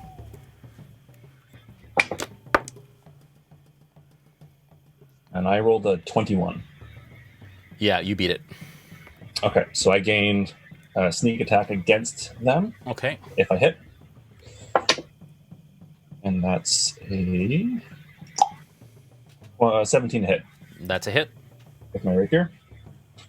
All right, and then it's going to be 9 points of damage from the rapier. Nice. And another 4 for the sneak attack. Okay. You come across with your rapier and you thrust, and you skewer its side as kind of this green blood begins to flow down your rapier. And it looks down and looks at you and scowls. As you pull the rapier out, blood pours from its wound and it falls dead at your feet. No, that's one down. Bacalhau, you're up. Plunk, you're on deck. Was that wasn't the bark skin guy, right? Nope. That was one of the green ones that are surrounding you. Okay, I will. At this point, having regained my confidence, I'll walk forward again towards the front of the party, and I want to get within 15 feet of the leader. And I will cast Burning Hands. Okay, you're going to have to be right beside all the green ones if you want to be 15 feet. From the leader? Yeah. Oh, I see, because he's back there? Yep. You have to be right at the edge of that pit, basically, almost. Do you want to do that? But I'll be right beside them? Yep. Yeah, I'll do that. Okay. I'll do that. And I'm going to cast Burning Hands at level 2. Okay. So I extend my fingers forward, and thin sheet of flames shoot forth from my outstretched fingertips. Cool. Yeah. Does it get a save? So it's a Dexterity saving throw 13.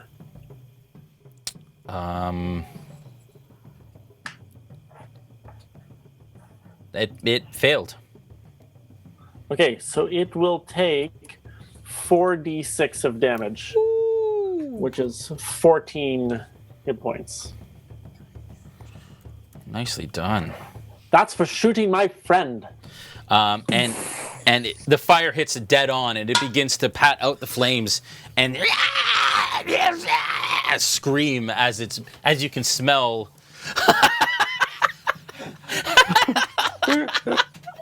You've been holding on to that all night, haven't you? Yeah, he's been waiting. As the smell of barbecued grung begins to hit your nostrils. Plunk, you're up.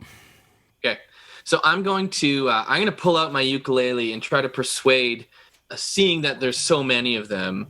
Plunk pulls out his uke and attempts to, having lived through an era called, it's so strange, he remembers an era in his mind called the 90s and attempts to play some grung music. Okay. Oh no. Grung, as you are, as you were, as I want you to be, as a friend, as I know you can be.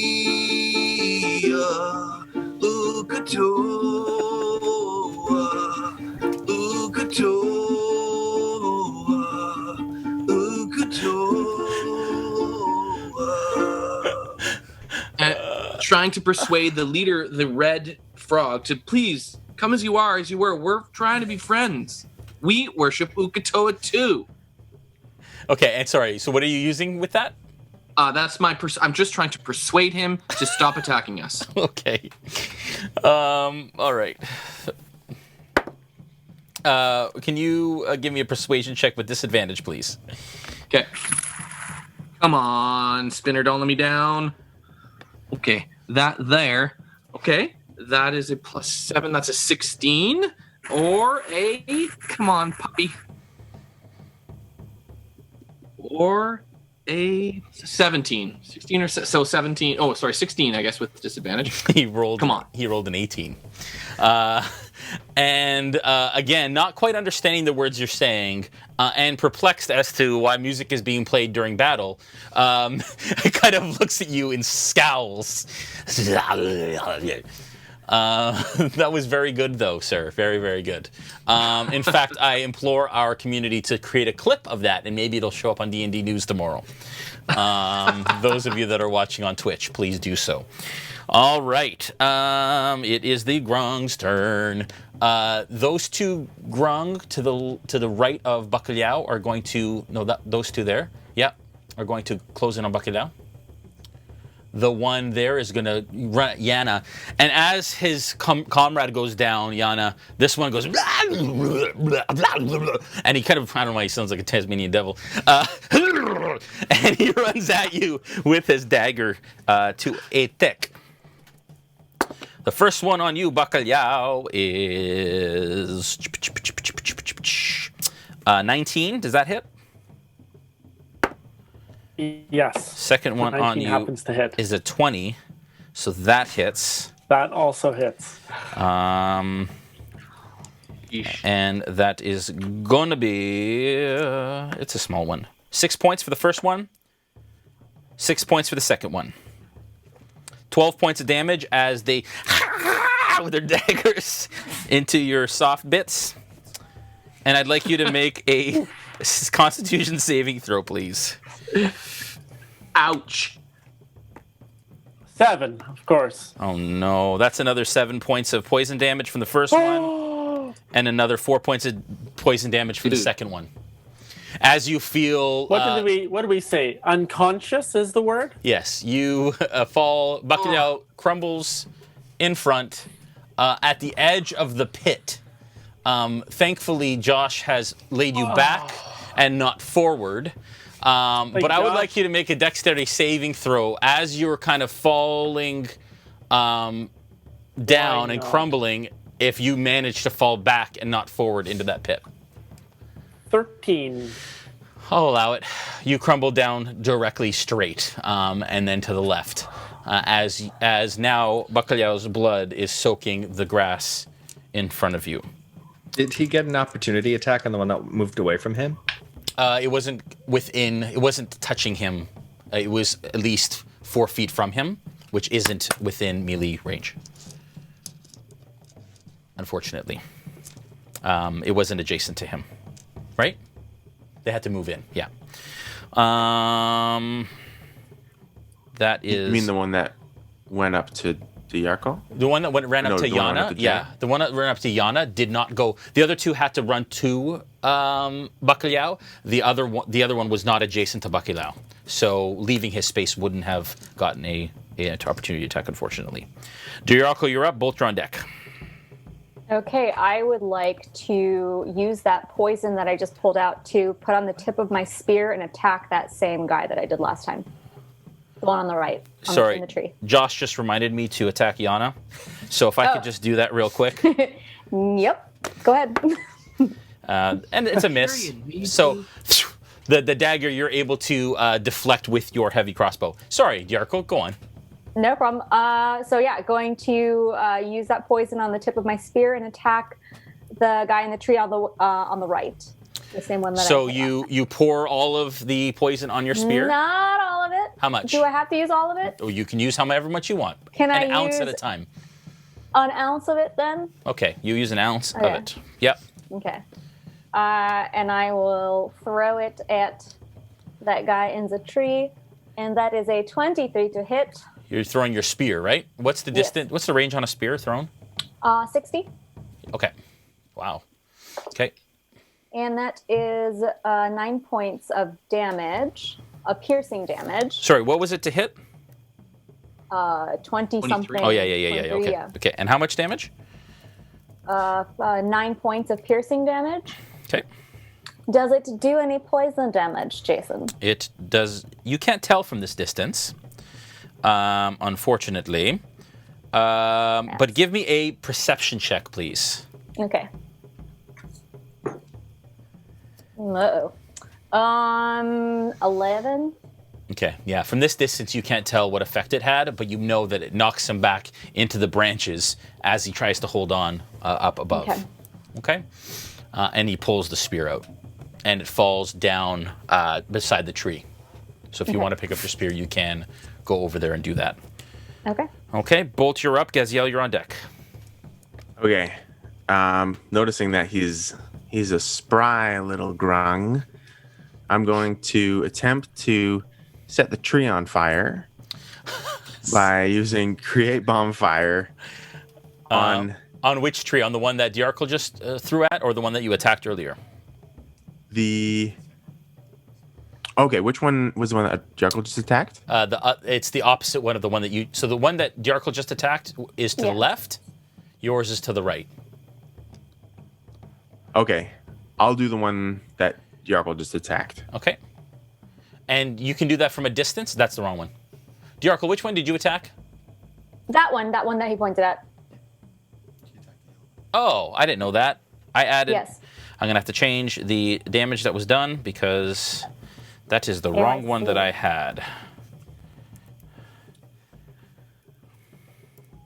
Okay.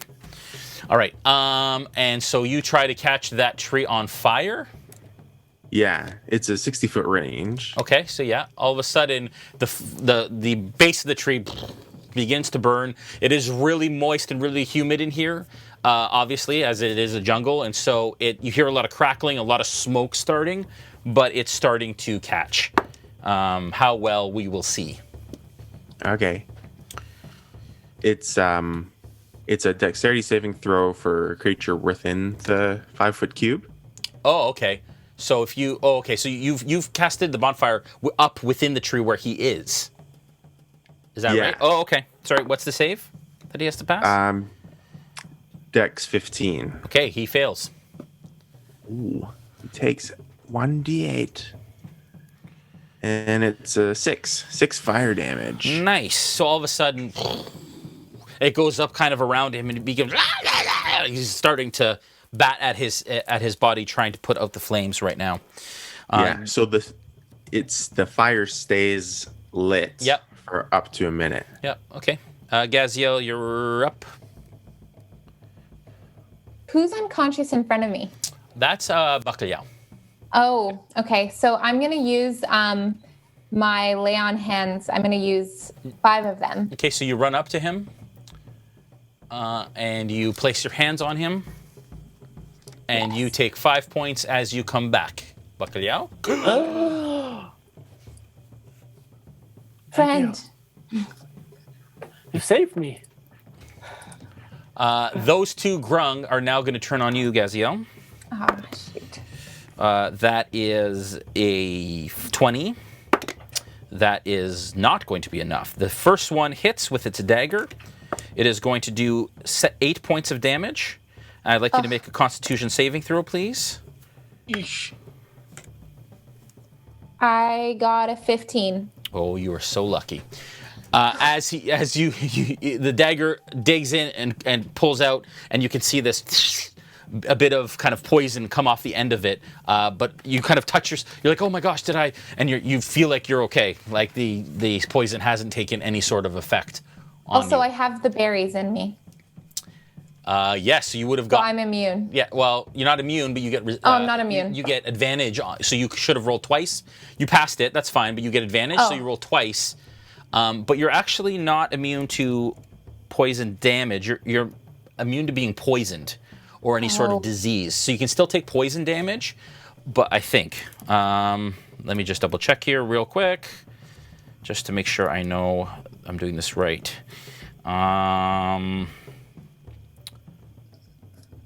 No.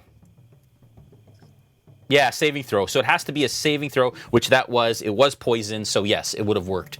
So you get advantage next time. Just remember you have advantage from here on in. Okay. Wait, do I still get damage? Yeah, you do. You get that first so- damage. You just didn't get the next 8 points that he would have done Gotcha. if you got poisoned. And again, Yana, you with no problem.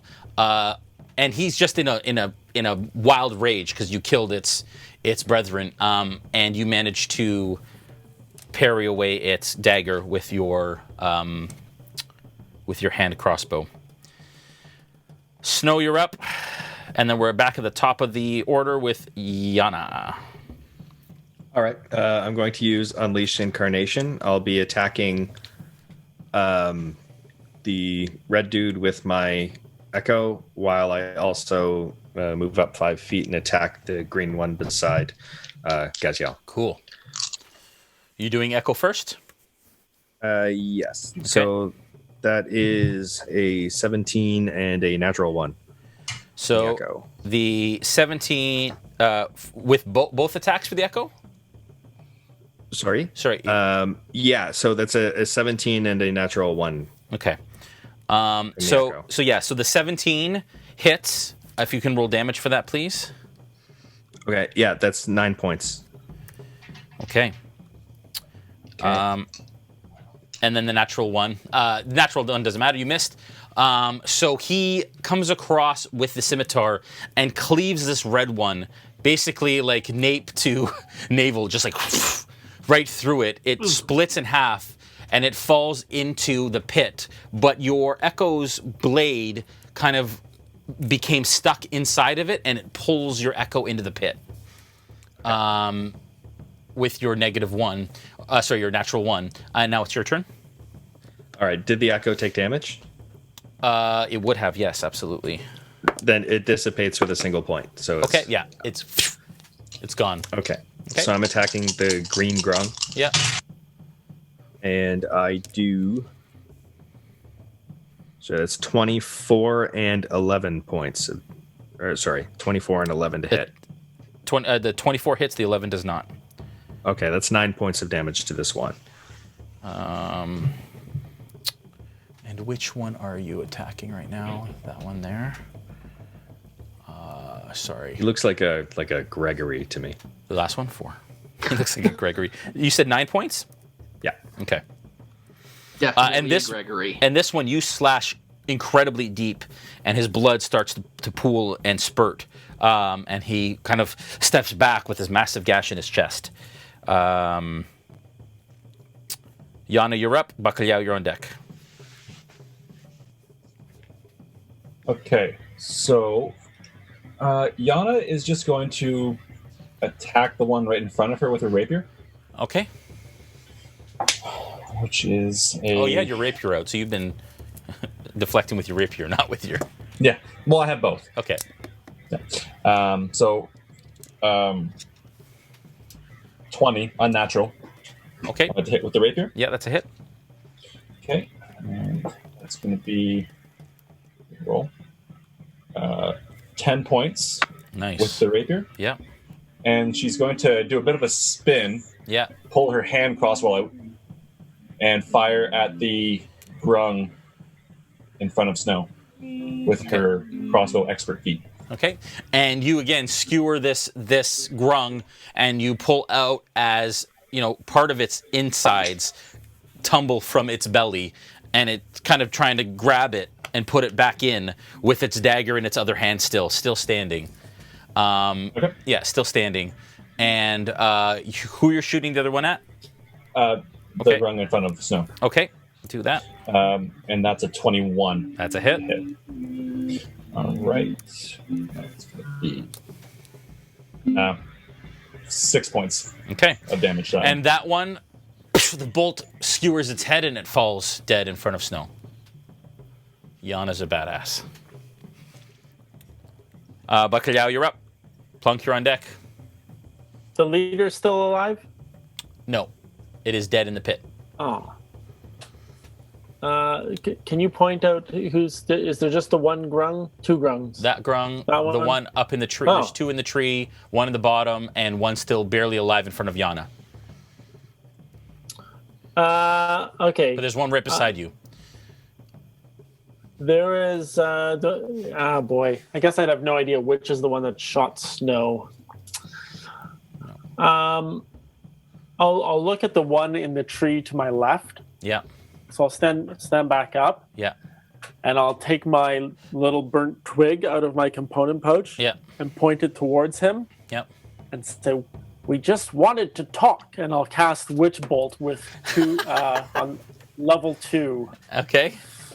So second level Witch Bolt. Okay. And it's a 24 to hit. That is a hit. And I want to walk towards him as I do this. Okay. So it's 2d12 damage, which is 18. Okay. 18 damage? Yeah. Okay. It's on fire, and as soon as it pats out the last flame, he gets hit with lightning and starts to fry and smoke as it takes a massive amount of damage. As you walk away, though, you hear behind you from the dagger from the grung that was right beside you, missing entirely. Yeah, and I keep walking towards that guy. Yeah.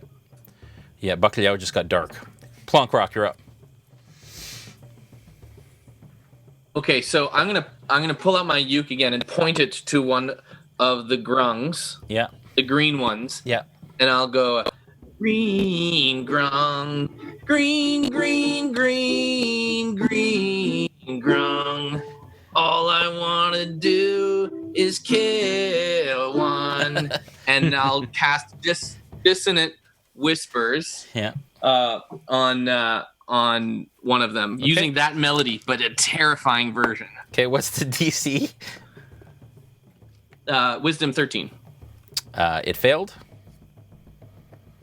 Oh, so 3d6.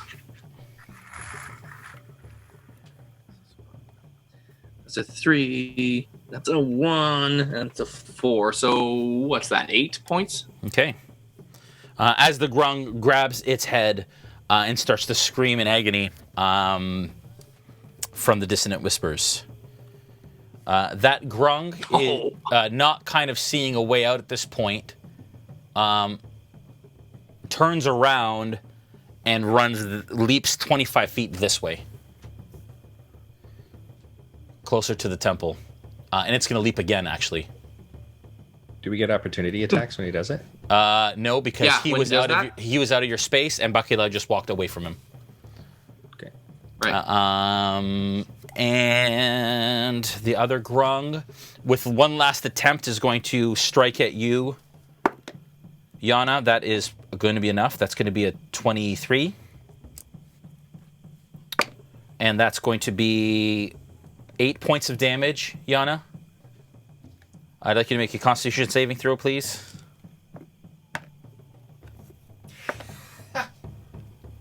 Uh-oh. Just by your head movement, I figured that was not good. Yeah, let me just go ahead and throw my own natural one. Graphic out. You get 5 points of poison damage as you feel the poison begin to affect your system and a burning sensation. And with that natural one, I'm going to say that the dagger is stuck inside you. All right. That takes Yana to a knee. Okay. Not down, but on a knee. You see Yana go down to a knee. That is the Grungs. Dajarkal, you're up. Bolt, you're on deck. The one in the tree that's not on fire. Yeah. I would like to cast Ice Knife on it. Okay. Ooh. So that is 22 to hit. That's a hit. You guys are rolling fire tonight. So on the initial piercing damage, that's 6 points of piercing damage. Ooh. And now it explodes, and it has to make a dex saving throw. Okay. It fails. All right, so then it takes an additional... Now, does it take it, or does just the surrounding stuff take it? Including it? Okay. No, including it. Each creature in the 5 feet that it's in. Okay. So it's just that creature. So it takes 10 points of cold damage. Ooh. This shard hits it, and then it explodes, and ice shards fire in all direction as it starts to step backwards from the impact. Still quite standing.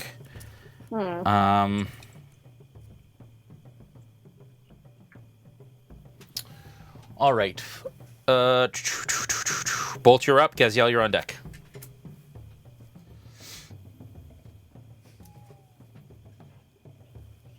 The grung drums. Grung drum. I've got Josh dancing beside me here.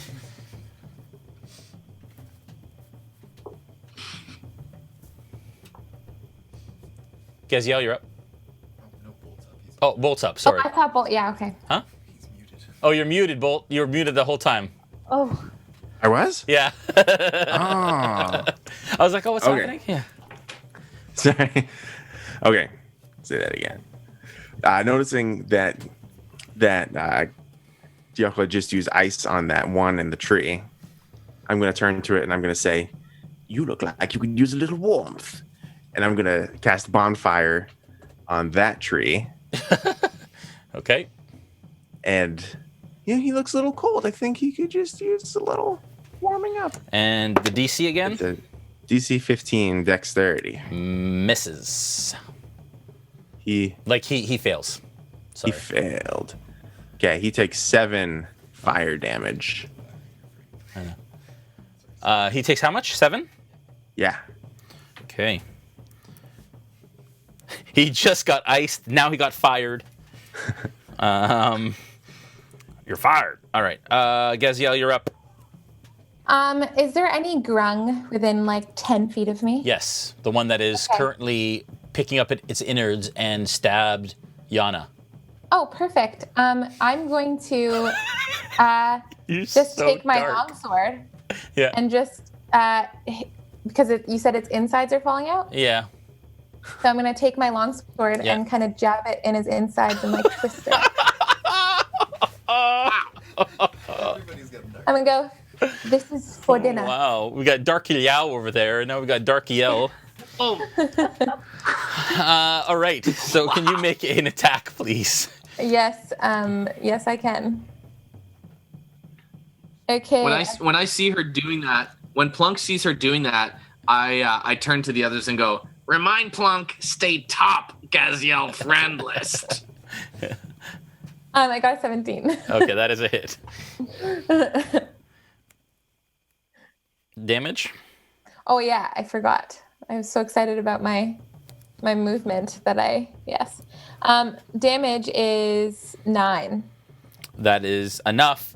As you slowly, it kind of, and it looks up at you as blood begins to pour from its mouth, and it slides off your sword and dead on the ground.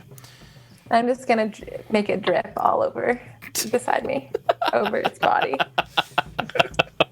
Oh. So dark. I'm afraid. The Grung are a threat to the natural order of things, and she is taking her vengeance on them by using the natural things to cause poison. That is well within her narrative. All right. The Grung in the tree that is now burnt, well, they're both burning, is now going to leap down, straight down. So it's going to drop to the base of the thing, about 15 feet from Yana. Okay?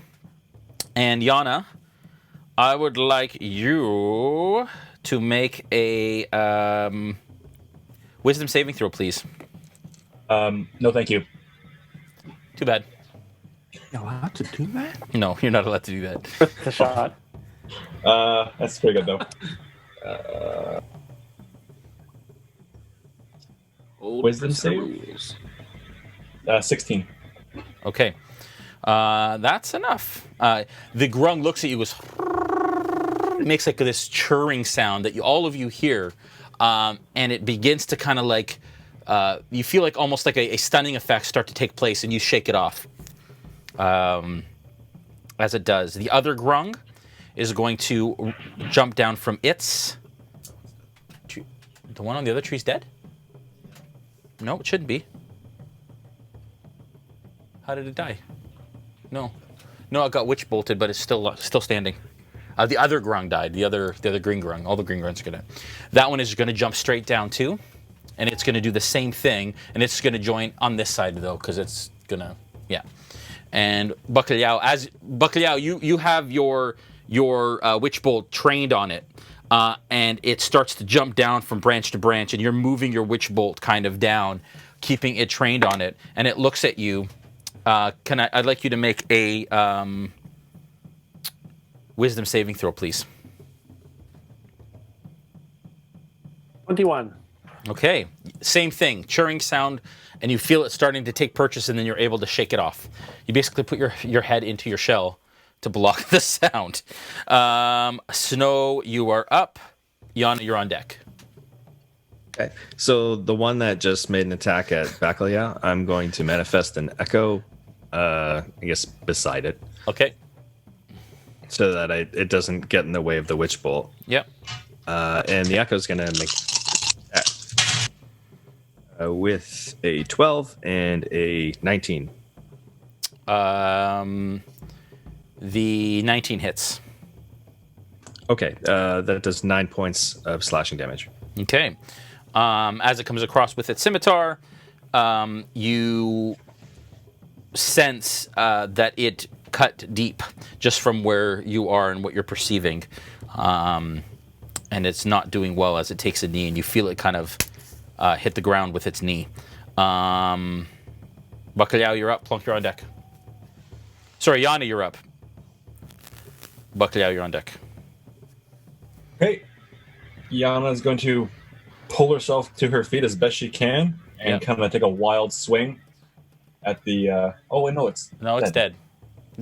Oh, good. There's two alive ones. No, there's one that is 15 feet from you that tried to stun you, and then there's the one across the way in front of the echo. Okay. I'll run to the one that's closest to me. And yeah, that one there. Yeah. Okay. Yeah. And I'm gonna try and do the insightful fighting again. Okay. See if I can get advantage against its deception. Okay. That's great. I rolled a 14. Okay. Against your deception check. I failed. Okay. So you're muted. It's 17 to hit. Okay, that is a hit. I'm not. Yeah. Okay. 12 points of damage, Okay. plus 4 from sneak attack. Yeah, and you cut deep as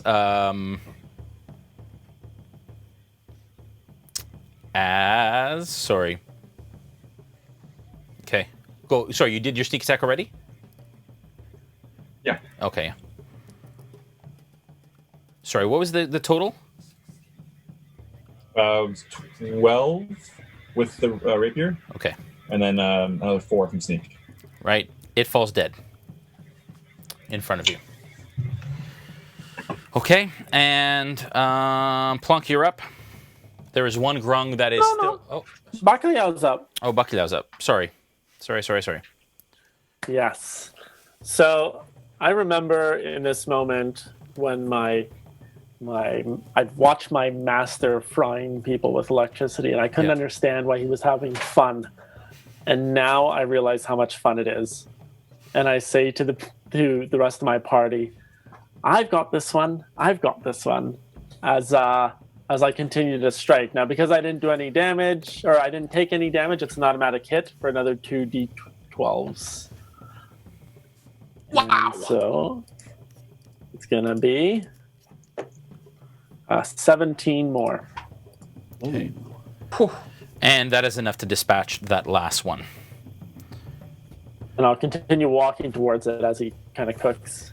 Okay, and you just continue to cook it on the ground as it starts to char and shrivel and shrink. And that brings us to the end of initiative. Oh, Wow. All right. Good time. We have not taken a break. We are 45 minutes over our break. That was going so well, I totally lost track of time. So let's take a break. We are going to draw a winner. Let's do that now, Julian, quick, before I go and take a bio break. And then Joel will take a couple questions. And we'll come back at 9:30. So that's 12 minutes from now. I can do that. Last Sounds chance like to a get plan. your Wildemount in. Yes.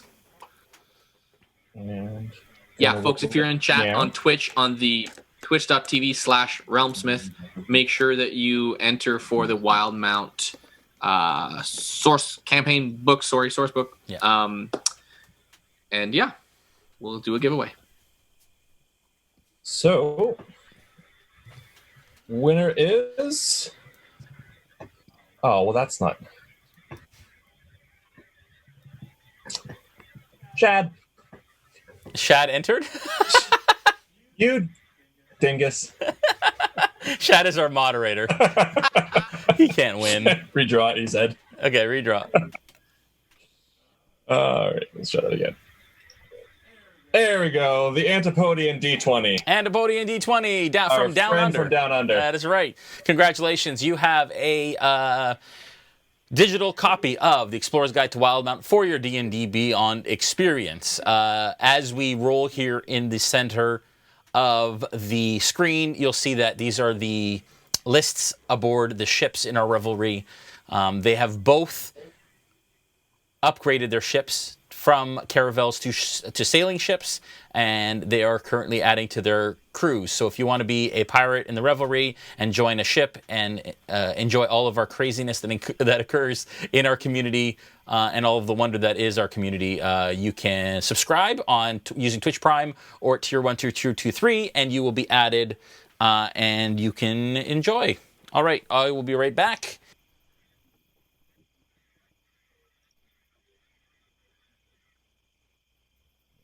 Awesome. Thanks, Jay. Super fun.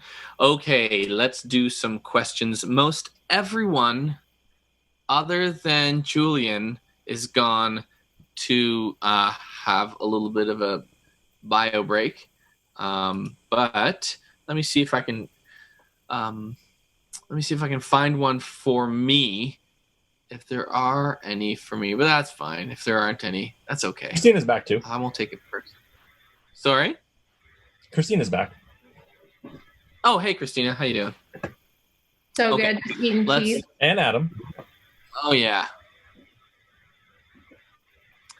Let's just say Working hi to on a few this. people in chat first before we go too far. FinnK213, hello. EJVC, where are you? EJVC 79. Hello. Who else? These are names I have never seen before, by the way. I'm trying to find some others that I have not seen. Those are, I mean, there's so many of you who've come back and who come back every single week, and that's amazing. So thank you so much. Just trying to welcome those who are new. Quo Heleth, Qo Heleth 123. I think I've seen your name before, but welcome back. Okay, let's go see some questions. If I missed you, I'm so sorry. We'll try to do this more often where we're actually highlighting those folks who do come and visit. Okay, so that's for Noura. Noura's there. Awesome. Noura, Sly Mother asks where the cyberpunk campaign you and Jason participated in can be seen. It's definitely on the RealmSmith YouTube channel. That's where it is. Get out. Yes. So we can put the link in the chat there, mods, if you want. That is on the YouTube RealmSmith channel. And there's a playlist specific to the Cyberpunk campaign that'll let you start from the start. And I think there's 2 sessions. So awesome.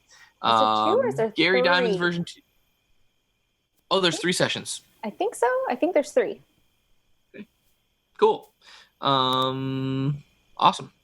So if you want to see it, go to the RealmSmith YouTube and subscribe if you are not already a subscriber, because we put new stuff there every single week. Oh. Gary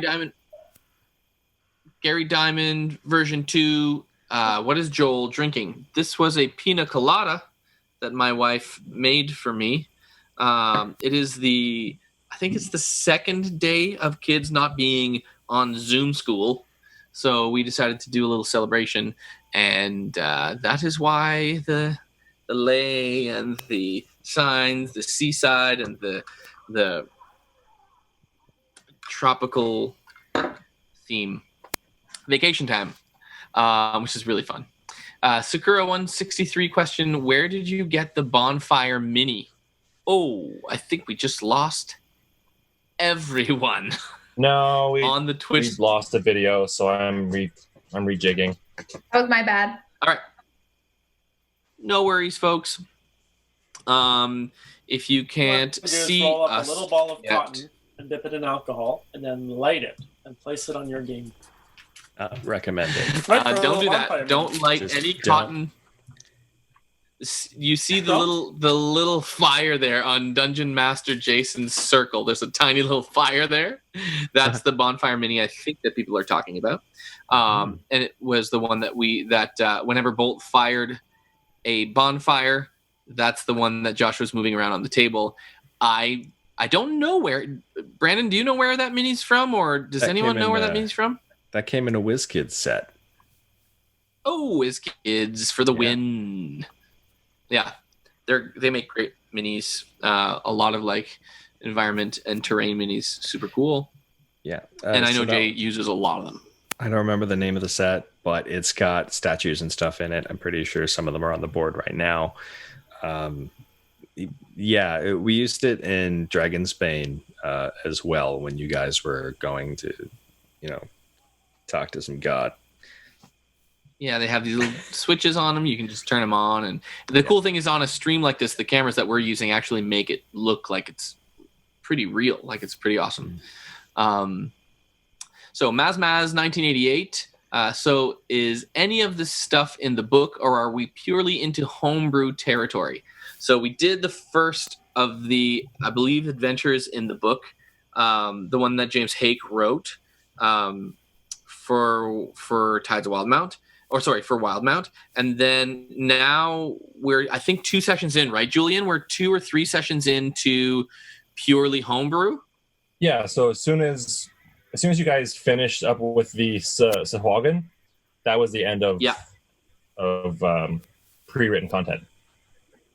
Yeah, that's what I remember too. It's the rod adventure, where we were going to get that particular rod and we brought it back. That was the end. Rod of Retribution. And we brought it back and we won. And so now we're on to homebrew stuff. Which, by the way, the unseen, unsung heroes of this campaign are the consultants that we use, that Jason uses. Their names are Josh and Julian. So huge props to the guys who are helping Jay along with the campaign, and just like overall Wildemount knowledge. I know that you guys are just die-hard Wildemount fans. So thanks, Julian and Josh, for your hard work. It's awesome. It's awesome. Love and never work a day in your life. Yeah, but I so next question, Kevin. Say that again. I said I still have to work with Julian, though. Yeah, I mean, some sacrifices do need to be made. There's trade-offs. For the greater good. Yeah, for the greater good. Ketmatari question: is the mile marker sign with Plunk directions to Dark Toe beaches and other destinations like the pit? Yeah, I don't have the pit on here yet, only because it's pretty new in Dark Toe. It's actually pretty central, so it should be on here. But I'll get the sign maker to fix it, because it should definitely be on there. But the salty air is that way. By the way, it's that way, in case you're wondering. Sorry, that is so dumb. Okay, so sorry of the red sand. Question: are y'all, cast included, having a good day? I don't know, y'all having a good day? Aw, yeah. Yeah. This is always fun. This always makes my day great. Yeah, agreed. This is the best part of the day. Good day. Yeah. Mondays are always fun. Yeah, this turns Mondays fun, actually. I like that we chose Mondays, because Mondays can be like, that's Monday again. Yeah. But, yeah, this is fun. You guys are great. And you at home are great, too. But I was talking about the cast of that particular statement. I have a question. Whatever happened to those wasps from last week's stream that were bothering you outside? They're still there. Was there a nest or something? Oh, the real There life was. ones. Okay. Yeah. Yeah. We didn't actually we didn't fight any in-game wasps. I don't remember. Yeah, I was like, I don't remember that. Yeah. We had a I was match definitely around asleep where if that we was the were. problem. But, Yeah. we So also Dave had is watermelon terrified inside. of bees. Don't you terrified. love to camp though, Dave?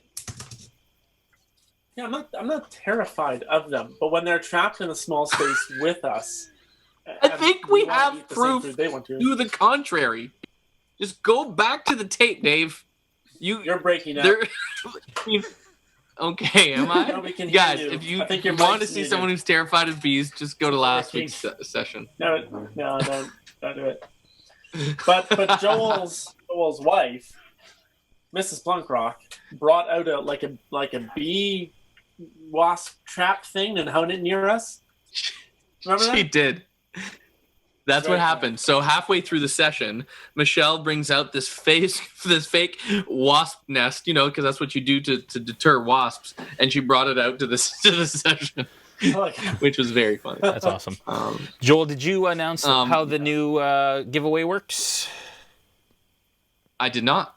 So this is going to be for the Myth Roll Mainly spinners. because I have no idea how the new giveaway works. Okay. So we're doing Myth Roll spinners, and the way that you enter is in the chat. You need to write the word spinners.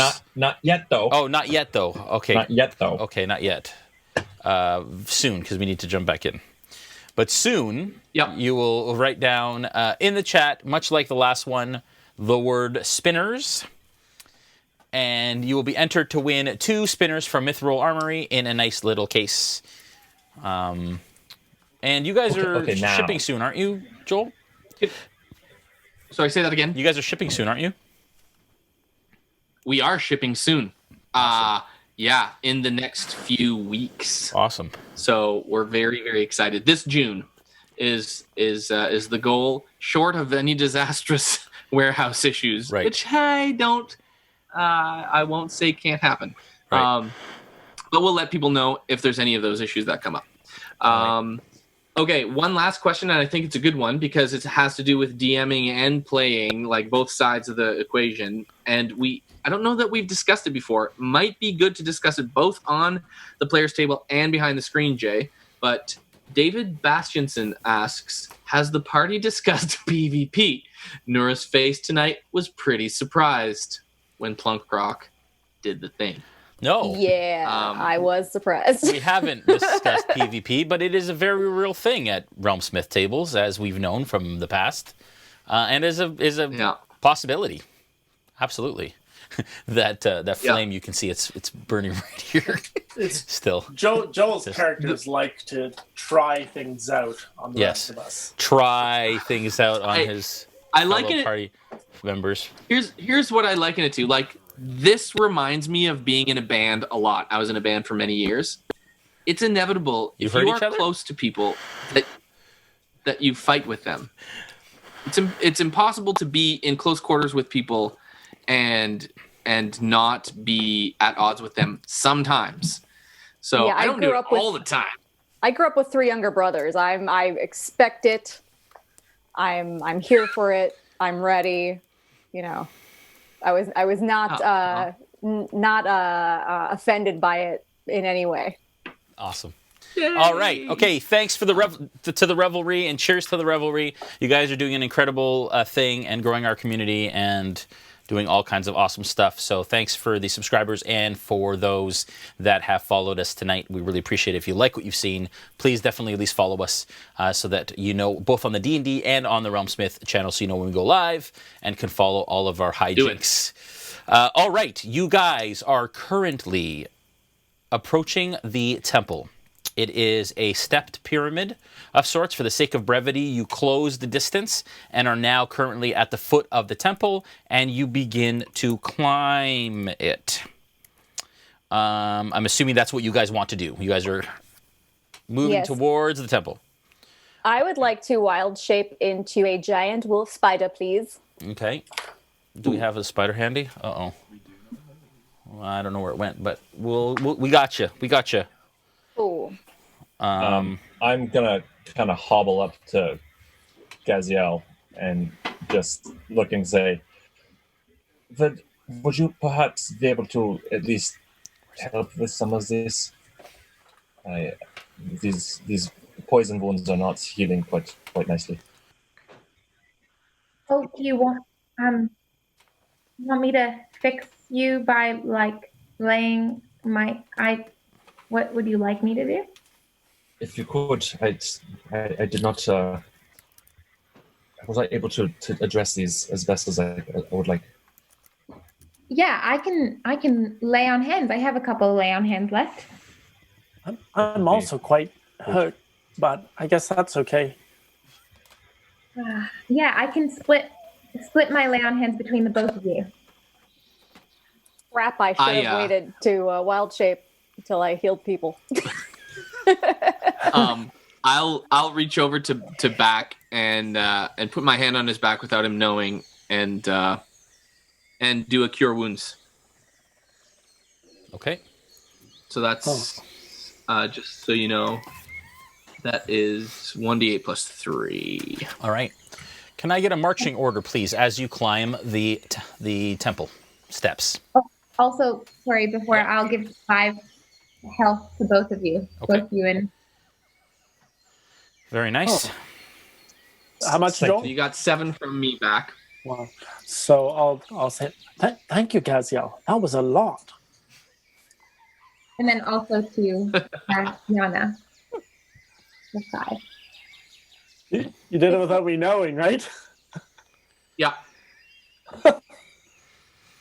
Before we start climbing, I'll just look to Gaziel and just be like,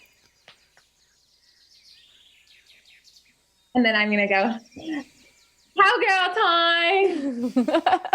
And she climbs up onto the wolf spider as you climb the steps. Okay, can I get a marching order, please? Is it the usual marching order? I'll be the Echo back first. Okay, Bolt at the back. Snow I'll be near the first. front. I'll go second. Okay. I'm up at the front, Did you get all too. Sorry, who was first? Snow So and his my echo? echo's Snow. my echo's 20 feet ahead of us, and then I guess be it's right- me and you. I like to be right beside Snow. Yeah. I'll be behind Dajarkal. Okay, do you got that? Okay. As soon as Josh is done there, we'll get the minicam going. As you begin to climb the precarious stairs of the temple, you start to make out aquatic motifs in the stonework, made predominantly of sandstone and coral. Wild vines have grown like spider webs along the entirety of its surface. You recognize that the body of a large serpent has been expertly carved into the walls that make up each level of the pyramid, as it almost coils around each level.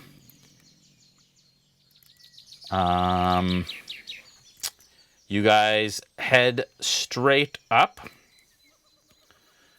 to pretty much the top. If we can get the minicam up, please, Julian.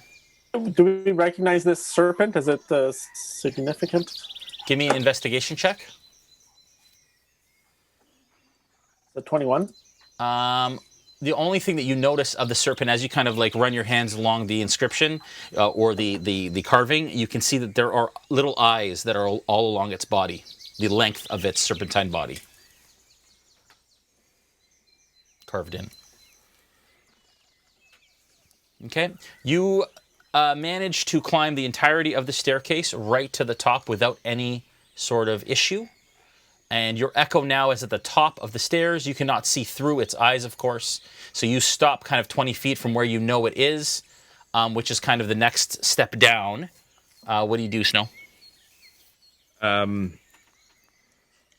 Is the echo giving any sign that it sees anything from up there? Like raising an arm that anything is...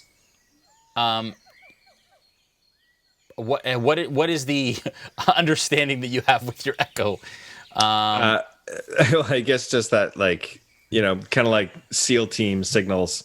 Well, you couldn't hear raising of hands, so it would have to be like snaps or something. That's true. So Noura and Bacalhau with me. I guess Bacalhau is the only one that would be able to see if it did do anything like that. Okay. Yeah. So I guess it would do some snaps or taps or something. Yeah, can I get a perception check from your echo, please? Sure.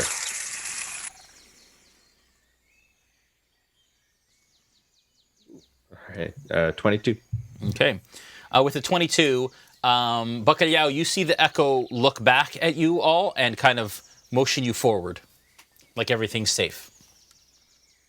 He says we should go forward, but I think that we should probably go quietly and not play any songs this time. As maybe that's a good idea. Yeah. Okay. Can we go quietly then? All right. So the echo steps into the room. You urge it forward. We're going quietly, right, Jay? Like super sneaky, very quiet. If you want to, can I get stealth checks from whoever's going sneakily? I'll go I've encouraged the sneakily. party for all of us to go sneakily. And having said that, I've rolled an 8. I rolled a 16 with my disadvantage. I rolled a nat 21. 20. Sorry. So everybody above 10? How many above 10? Okay, that is more than the average. So you guys are moving as stealthily as you can, and you feel like you are doing well. What is that blue light at the bottom of the... Tap the screen, maybe? Roll perception. Yeah, that's it. All right, so Snow, your echo steps into the chamber and stops just shy of what I'm about to explain to you of what is happening.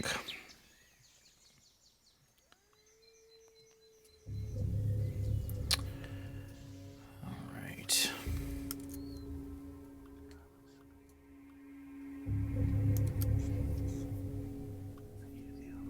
It's not encouraging music. You enter a small, or you see that your echo enters a small 30 by 30 foot chamber. You immediately spot an ornate golden door in the center of the floor with 5 runes inscribed on it, even from the distance that you see. It is dark in this room, currently. One in each corner of the door, and a large one in the middle. And exactly what you see here in your camera view. Can you get a little closer so that they can actually see the door, if possible? That's fine. Okay. 4 dull globes, actually, sorry, that's not true. 4 sconces sit in each corner of the room, and they all have what you can tell are runes inscribed in them. But each of them looks slightly different. One is a bluish globe, one is a greenish globe, another one looks like a torch, almost like it would be a torch, and then the other one looks, sorry, hang on a second. The other one looks earthen, almost like it's made of stone. There is a phrase written in a language you cannot understand that is carved into the wall just below the ceiling and wraps around the entirety of the chamber. That's what you can see from the doorway leading into this chamber. Snow, what do you do? Well, it was probably Bacalhau that sees this, right? Yeah, you and Bucky. Yeah, sorry. So I guess you communicate it to me? Yeah, I'll describe to you in great detail everything that I see. Okay. Everyone, given the great detail that was just described by Bacalhau, what do you think we should do here? Should I have my echo inspect some things? He cannot see either, but if there are traps, he might trip them. As disrespectful as it might be for a visitor from another timeline. Try. Okay. We could help. We could help inspect. Who feels confident checking for traps? Well, I mean, I'm just gonna cast. I'm gonna touch the surface of where the writing is on the wall, Jay, and I'm going to cast a comprehend language. And this is how it works for written stuff. You also understand any written language that you see, but you must be touching the surface on which the words are written. It takes about 1 minute to read 1 page of text. Okay, so Plunkrawk strolls into the chamber and steps just inside the doorway and holds his hand onto the stone wall. What do you all do during this minute? Do you wait? I'll walk up to the entrance. Okay. I'll walk in just inside as well and look around and see what I can see. Okay. Yeah, I will too. Yeah, I'll be with Bacalhau. Is everyone walking in? Yeah. Okay. Jay? Yeah. I would like to make a perception check in the room. What are you trying to perceive? So I'm using my eye for detail. Okay. So as a bonus action, I can make a perception check to spot a hidden creature or object, or to make an investigation check to uncover or decipher clues in the room. Interesting. Okay. Go ahead. So it's going to be an investigation check to try and uncover something in the room. Okay. It's pretty good. That's an unnatural 20. Wow. Okay, with an unnatural 20, you notice quite clearly that each of the sconces on the walls have a motif that matches an element. So this one looks wispy, kind of like air. This one looks like fire. This one looks like water. This one looks earth. Sorry, this one's water. And wait, water, earth, water, and fire. Kind of like 2 Well, waters. it would seem there's some sort of elemental component here. The sconces have inscriptions on them that resemble the elements of air, water, fire, earth. I'm not sure if your friend here is going to be able to decipher what is on these walls, but that would help. The minute passes, Plunk, and the phrase reads, "The wise have come to lend their hands, a welcome sight upon our sands. From 4 corners of Exandria hail Upon their magnificent ships they sail. Can I, magnificent ships? It's a written, so,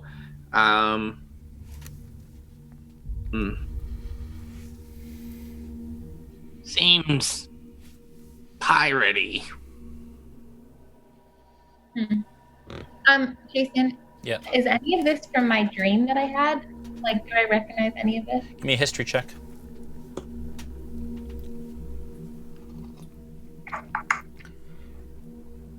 Mm, 14. With a 14, you remember the temple appears to be the temple that you saw in your dream, but that's where your vision kind of stopped. Nothing from inside reminds you of your dream, really, except for the serpent that is coiled around the pyramid. And sorry, what I didn't say, folks, is that, or did I? That the opening of the door looks like the maw of a serpent, which you imagine it's like it coils up the pyramid, and then the head is the mouth, with the mouth being the doorway. And you remember, you recognize that the serpent motif from the creature in your dream. Can I examine the door on the floor? I mean, do I know that there's a door on the floor? Yeah, That yeah, there's it's very, very clear. It's a big golden, strong door with runes in it. Examine it okay. Can I examine it to see do the runes match what's in the sconces? Yeah, so can you give me a Arcana check, please?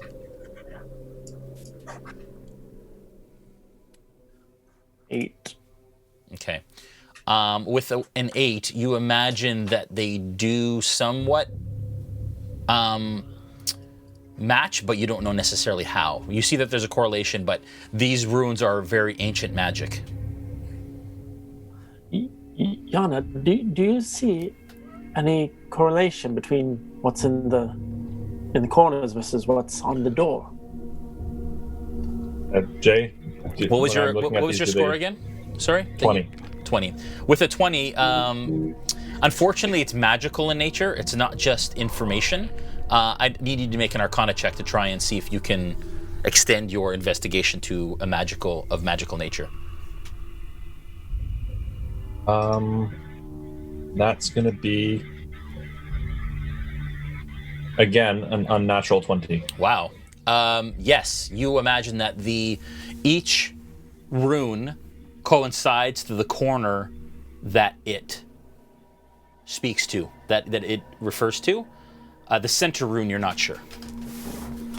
I don't know about the center rune, but these corners on the square in the middle, they do relate to what is on the sconces in the corners.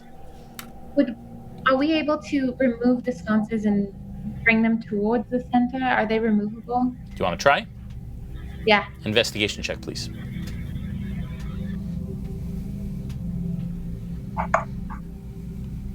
$18. Okay. You go over and you try and move one of these sconces are firmly affixed to the wall, almost like they've been carved out of the stone themselves. I'm gonna walk over to the fire one in the corner. Yeah. It's not lit on fire, is it? No. It is basically what appears to be stone, carved stone, and then amber on top in the form of a flame. Okay. I'm going to light it if I can. How would you like to do that?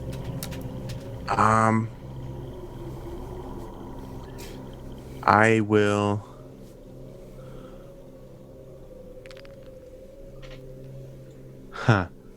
Bonfire. I will create bonfire. What's the what's it called? The area of effect. The area of effect, yeah, of your bonfire. It's a 5-foot cube. Okay, yeah, so you can centralize it. Yeah. So Okay. yeah, I'll And that is a magical effect, right?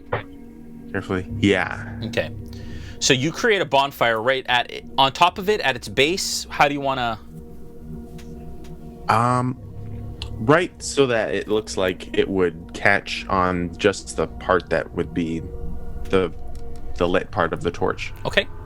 All right. And so everyone kind of jumps a little bit as this flame exists, and the light is coming in barely from the doorway, so it's a dimly lit room, and all of a sudden the room kind of lights up with flame, and the sconce kind of catches fire, and then the fire is sucked into the sconce, and it begins to glow with a fiery glow, and the corresponding rune in the corner of the door glows orange.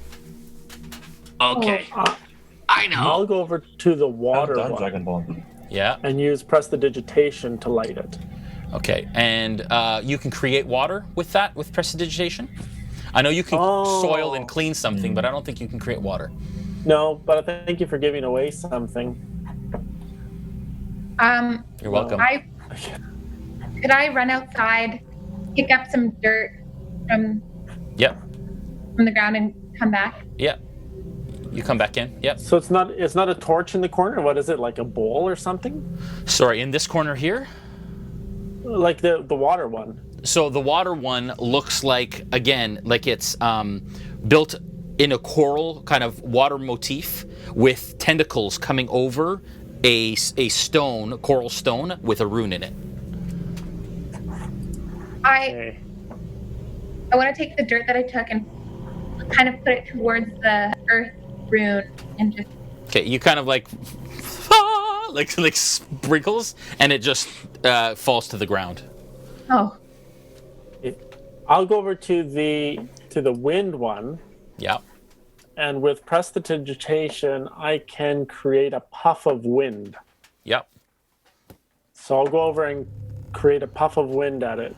Okay, as you do, the same thing kind of happens. The puff of wind goes at it, and it swirls around and gets sucked in, and then it starts to glow with a glow, and the corresponding rune also lights up in the corner. Okay, I go to the water one, and I spit on it. No. You spit on it, nothing. I'm kind of nothing. This one's I make kind of a weird face. Can anyone create water with magic? Or create dirt? No. Plunk can get though. I'll just run outside and see if there's a source of water somewhere. No, Plunk. No, Plunk. Plunk runs out the door. Investigation check. Okay.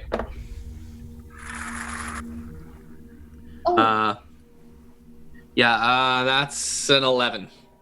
With an 11, no source that you can see. There's no pools. The only source would be like dew on morning. He was looking for dirt. He was looking for water. No. Was he? Looking for water. Yeah, he was like... Yeah. Water. Oh. Yeah. I thought you failed to find dirt in the forest. No. No, the only water would be off of like Holy Plunk. leaves and stuff. So you could like maybe saturate something with some water from that, but you'd have to like collect it and wipe off some leaves and stuff. There's no like standing water pools. Okay. But I have like canteen. I could. Yeah, like a flask. You all have water on you, drinking water. But is it water You would and earth expect it that's has to be a left? magical source, so. That's right. Can anybody create earth or create water? I have. Yes, I shape back into myself. Yep. And I cast Welcome Dust back. Devil Yeah. at the earthen one. And that's a 5-foot. Okay. Starts to, and then is sucked into it, and it lights. Did we light it? Is that the earth one? No, this is the water. Yes. Oh, okay. Sorry, put Gaziel wherever she was. Oh, and snow. Oh, everybody's fallen. Oh no. No, this is water. Oh. Where's Earth? I'm so confused. Sorry, hang on one second. This is the wrong one here. Oh, this is Earth. Yeah, this is Earth. Sorry, green. Yeah. It starts to glow. There's one left that's water. Wow, those are bright. Yeah. Maybe can you wipe off the? Okay, how do we do next one? Maybe if my echo Kill that for a sec, Julian. Sorry. Been brought here with Dunamancy. Maybe it's magical spit. Try it. Try it, Echo. Spit on it. You are a Dunamatic creation. Perhaps your spit will be Dunamancy as well. Yeah, the echo spits out this kind of shadowy vapor that kind of dissipates. I use prestidigitation to clean off all the spit from the orb. It was shadow spit. It didn't actually collect. I have an But idea. other people spat upon it. Yeah. I have an idea. I have a healing potion. That must be magic, and it's also liquid. Maybe that would work. I don't think so. You don't think so? If it's water and it's magic. I think we'd probably just Maybe waste try. potion. Is it water? I don't know how to make a potion. It's liquid. health It's worth a try. I don't have any spells that I've prepared that are water based. Could you maybe Otherwise. just use a drop? Yeah, I wouldn't have to use the whole thing. One drop. So I'll use a drop of my healing potion to see if that will work. Yeah, it drops and it kind of drips down the side and then drips off the bottom. No effect. Rats. Just prestidigitation to clean off the globe again. Setting this out. Nobody's got water. I mean, I have Okay.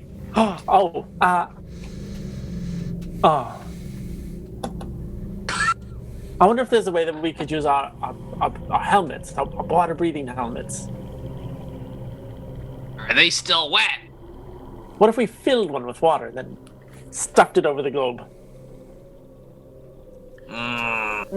Sounds dumb. But at least the globe wouldn't drown. Yes, is that more of an air association, though? If it is magical for air? It might be worth Gaziel. a try, but... Gaziel, what if you shot it with your ice knife? Yes. I don't. Do I have an ice knife? I have ice knife. Ice but is water. the problem is That could work. it might damage the torch because it deals piercing damage first, and then the ice knife, and then the cold damage hits. I have a bless ceremony. I can cast ceremony where I can bless water. You touch one vial of water and cause it to become holy water. Yes. Yes. You That try could also work. So I'm gonna cast. I'm gonna cast this ceremony, and I'm going to bless water. I'm gonna touch the vial of water from my water skin. Okay, so what do you put the water? Are you gonna bless the entirety of your water in your water skin? Yeah. Okay, how much can you bless at a time? Does it say? Should. Touch. The range area is just touch. Instantaneous. 25 GP worth of 1 hour. It's a vial, though? Oh, okay, so yeah. Jeez. One vial of water, yeah. One vial of water? Mm-hmm. Okay, so you couldn't do your That's whole tiny. skin. So, but Dajarkal pulls out a vial out of her herbalism kit. Now you have a vial, and then you fill it with a little bit of water from your thing. How long does it take to cast? It says instantaneous. Okay, so you touch it and it glows blue a little bit, and then it dissipates in the vial. Now you have a vial Of holy water? of holy water. Okay, so I'm going to take the vial and I'm going to say, guys, I think this is it. And then I'm going to walk towards the water, and I'm just going to... I'll follow closely behind her. I'm going to go 3, 2, 1, and just pour it all over the entire... Okay, 1 sec.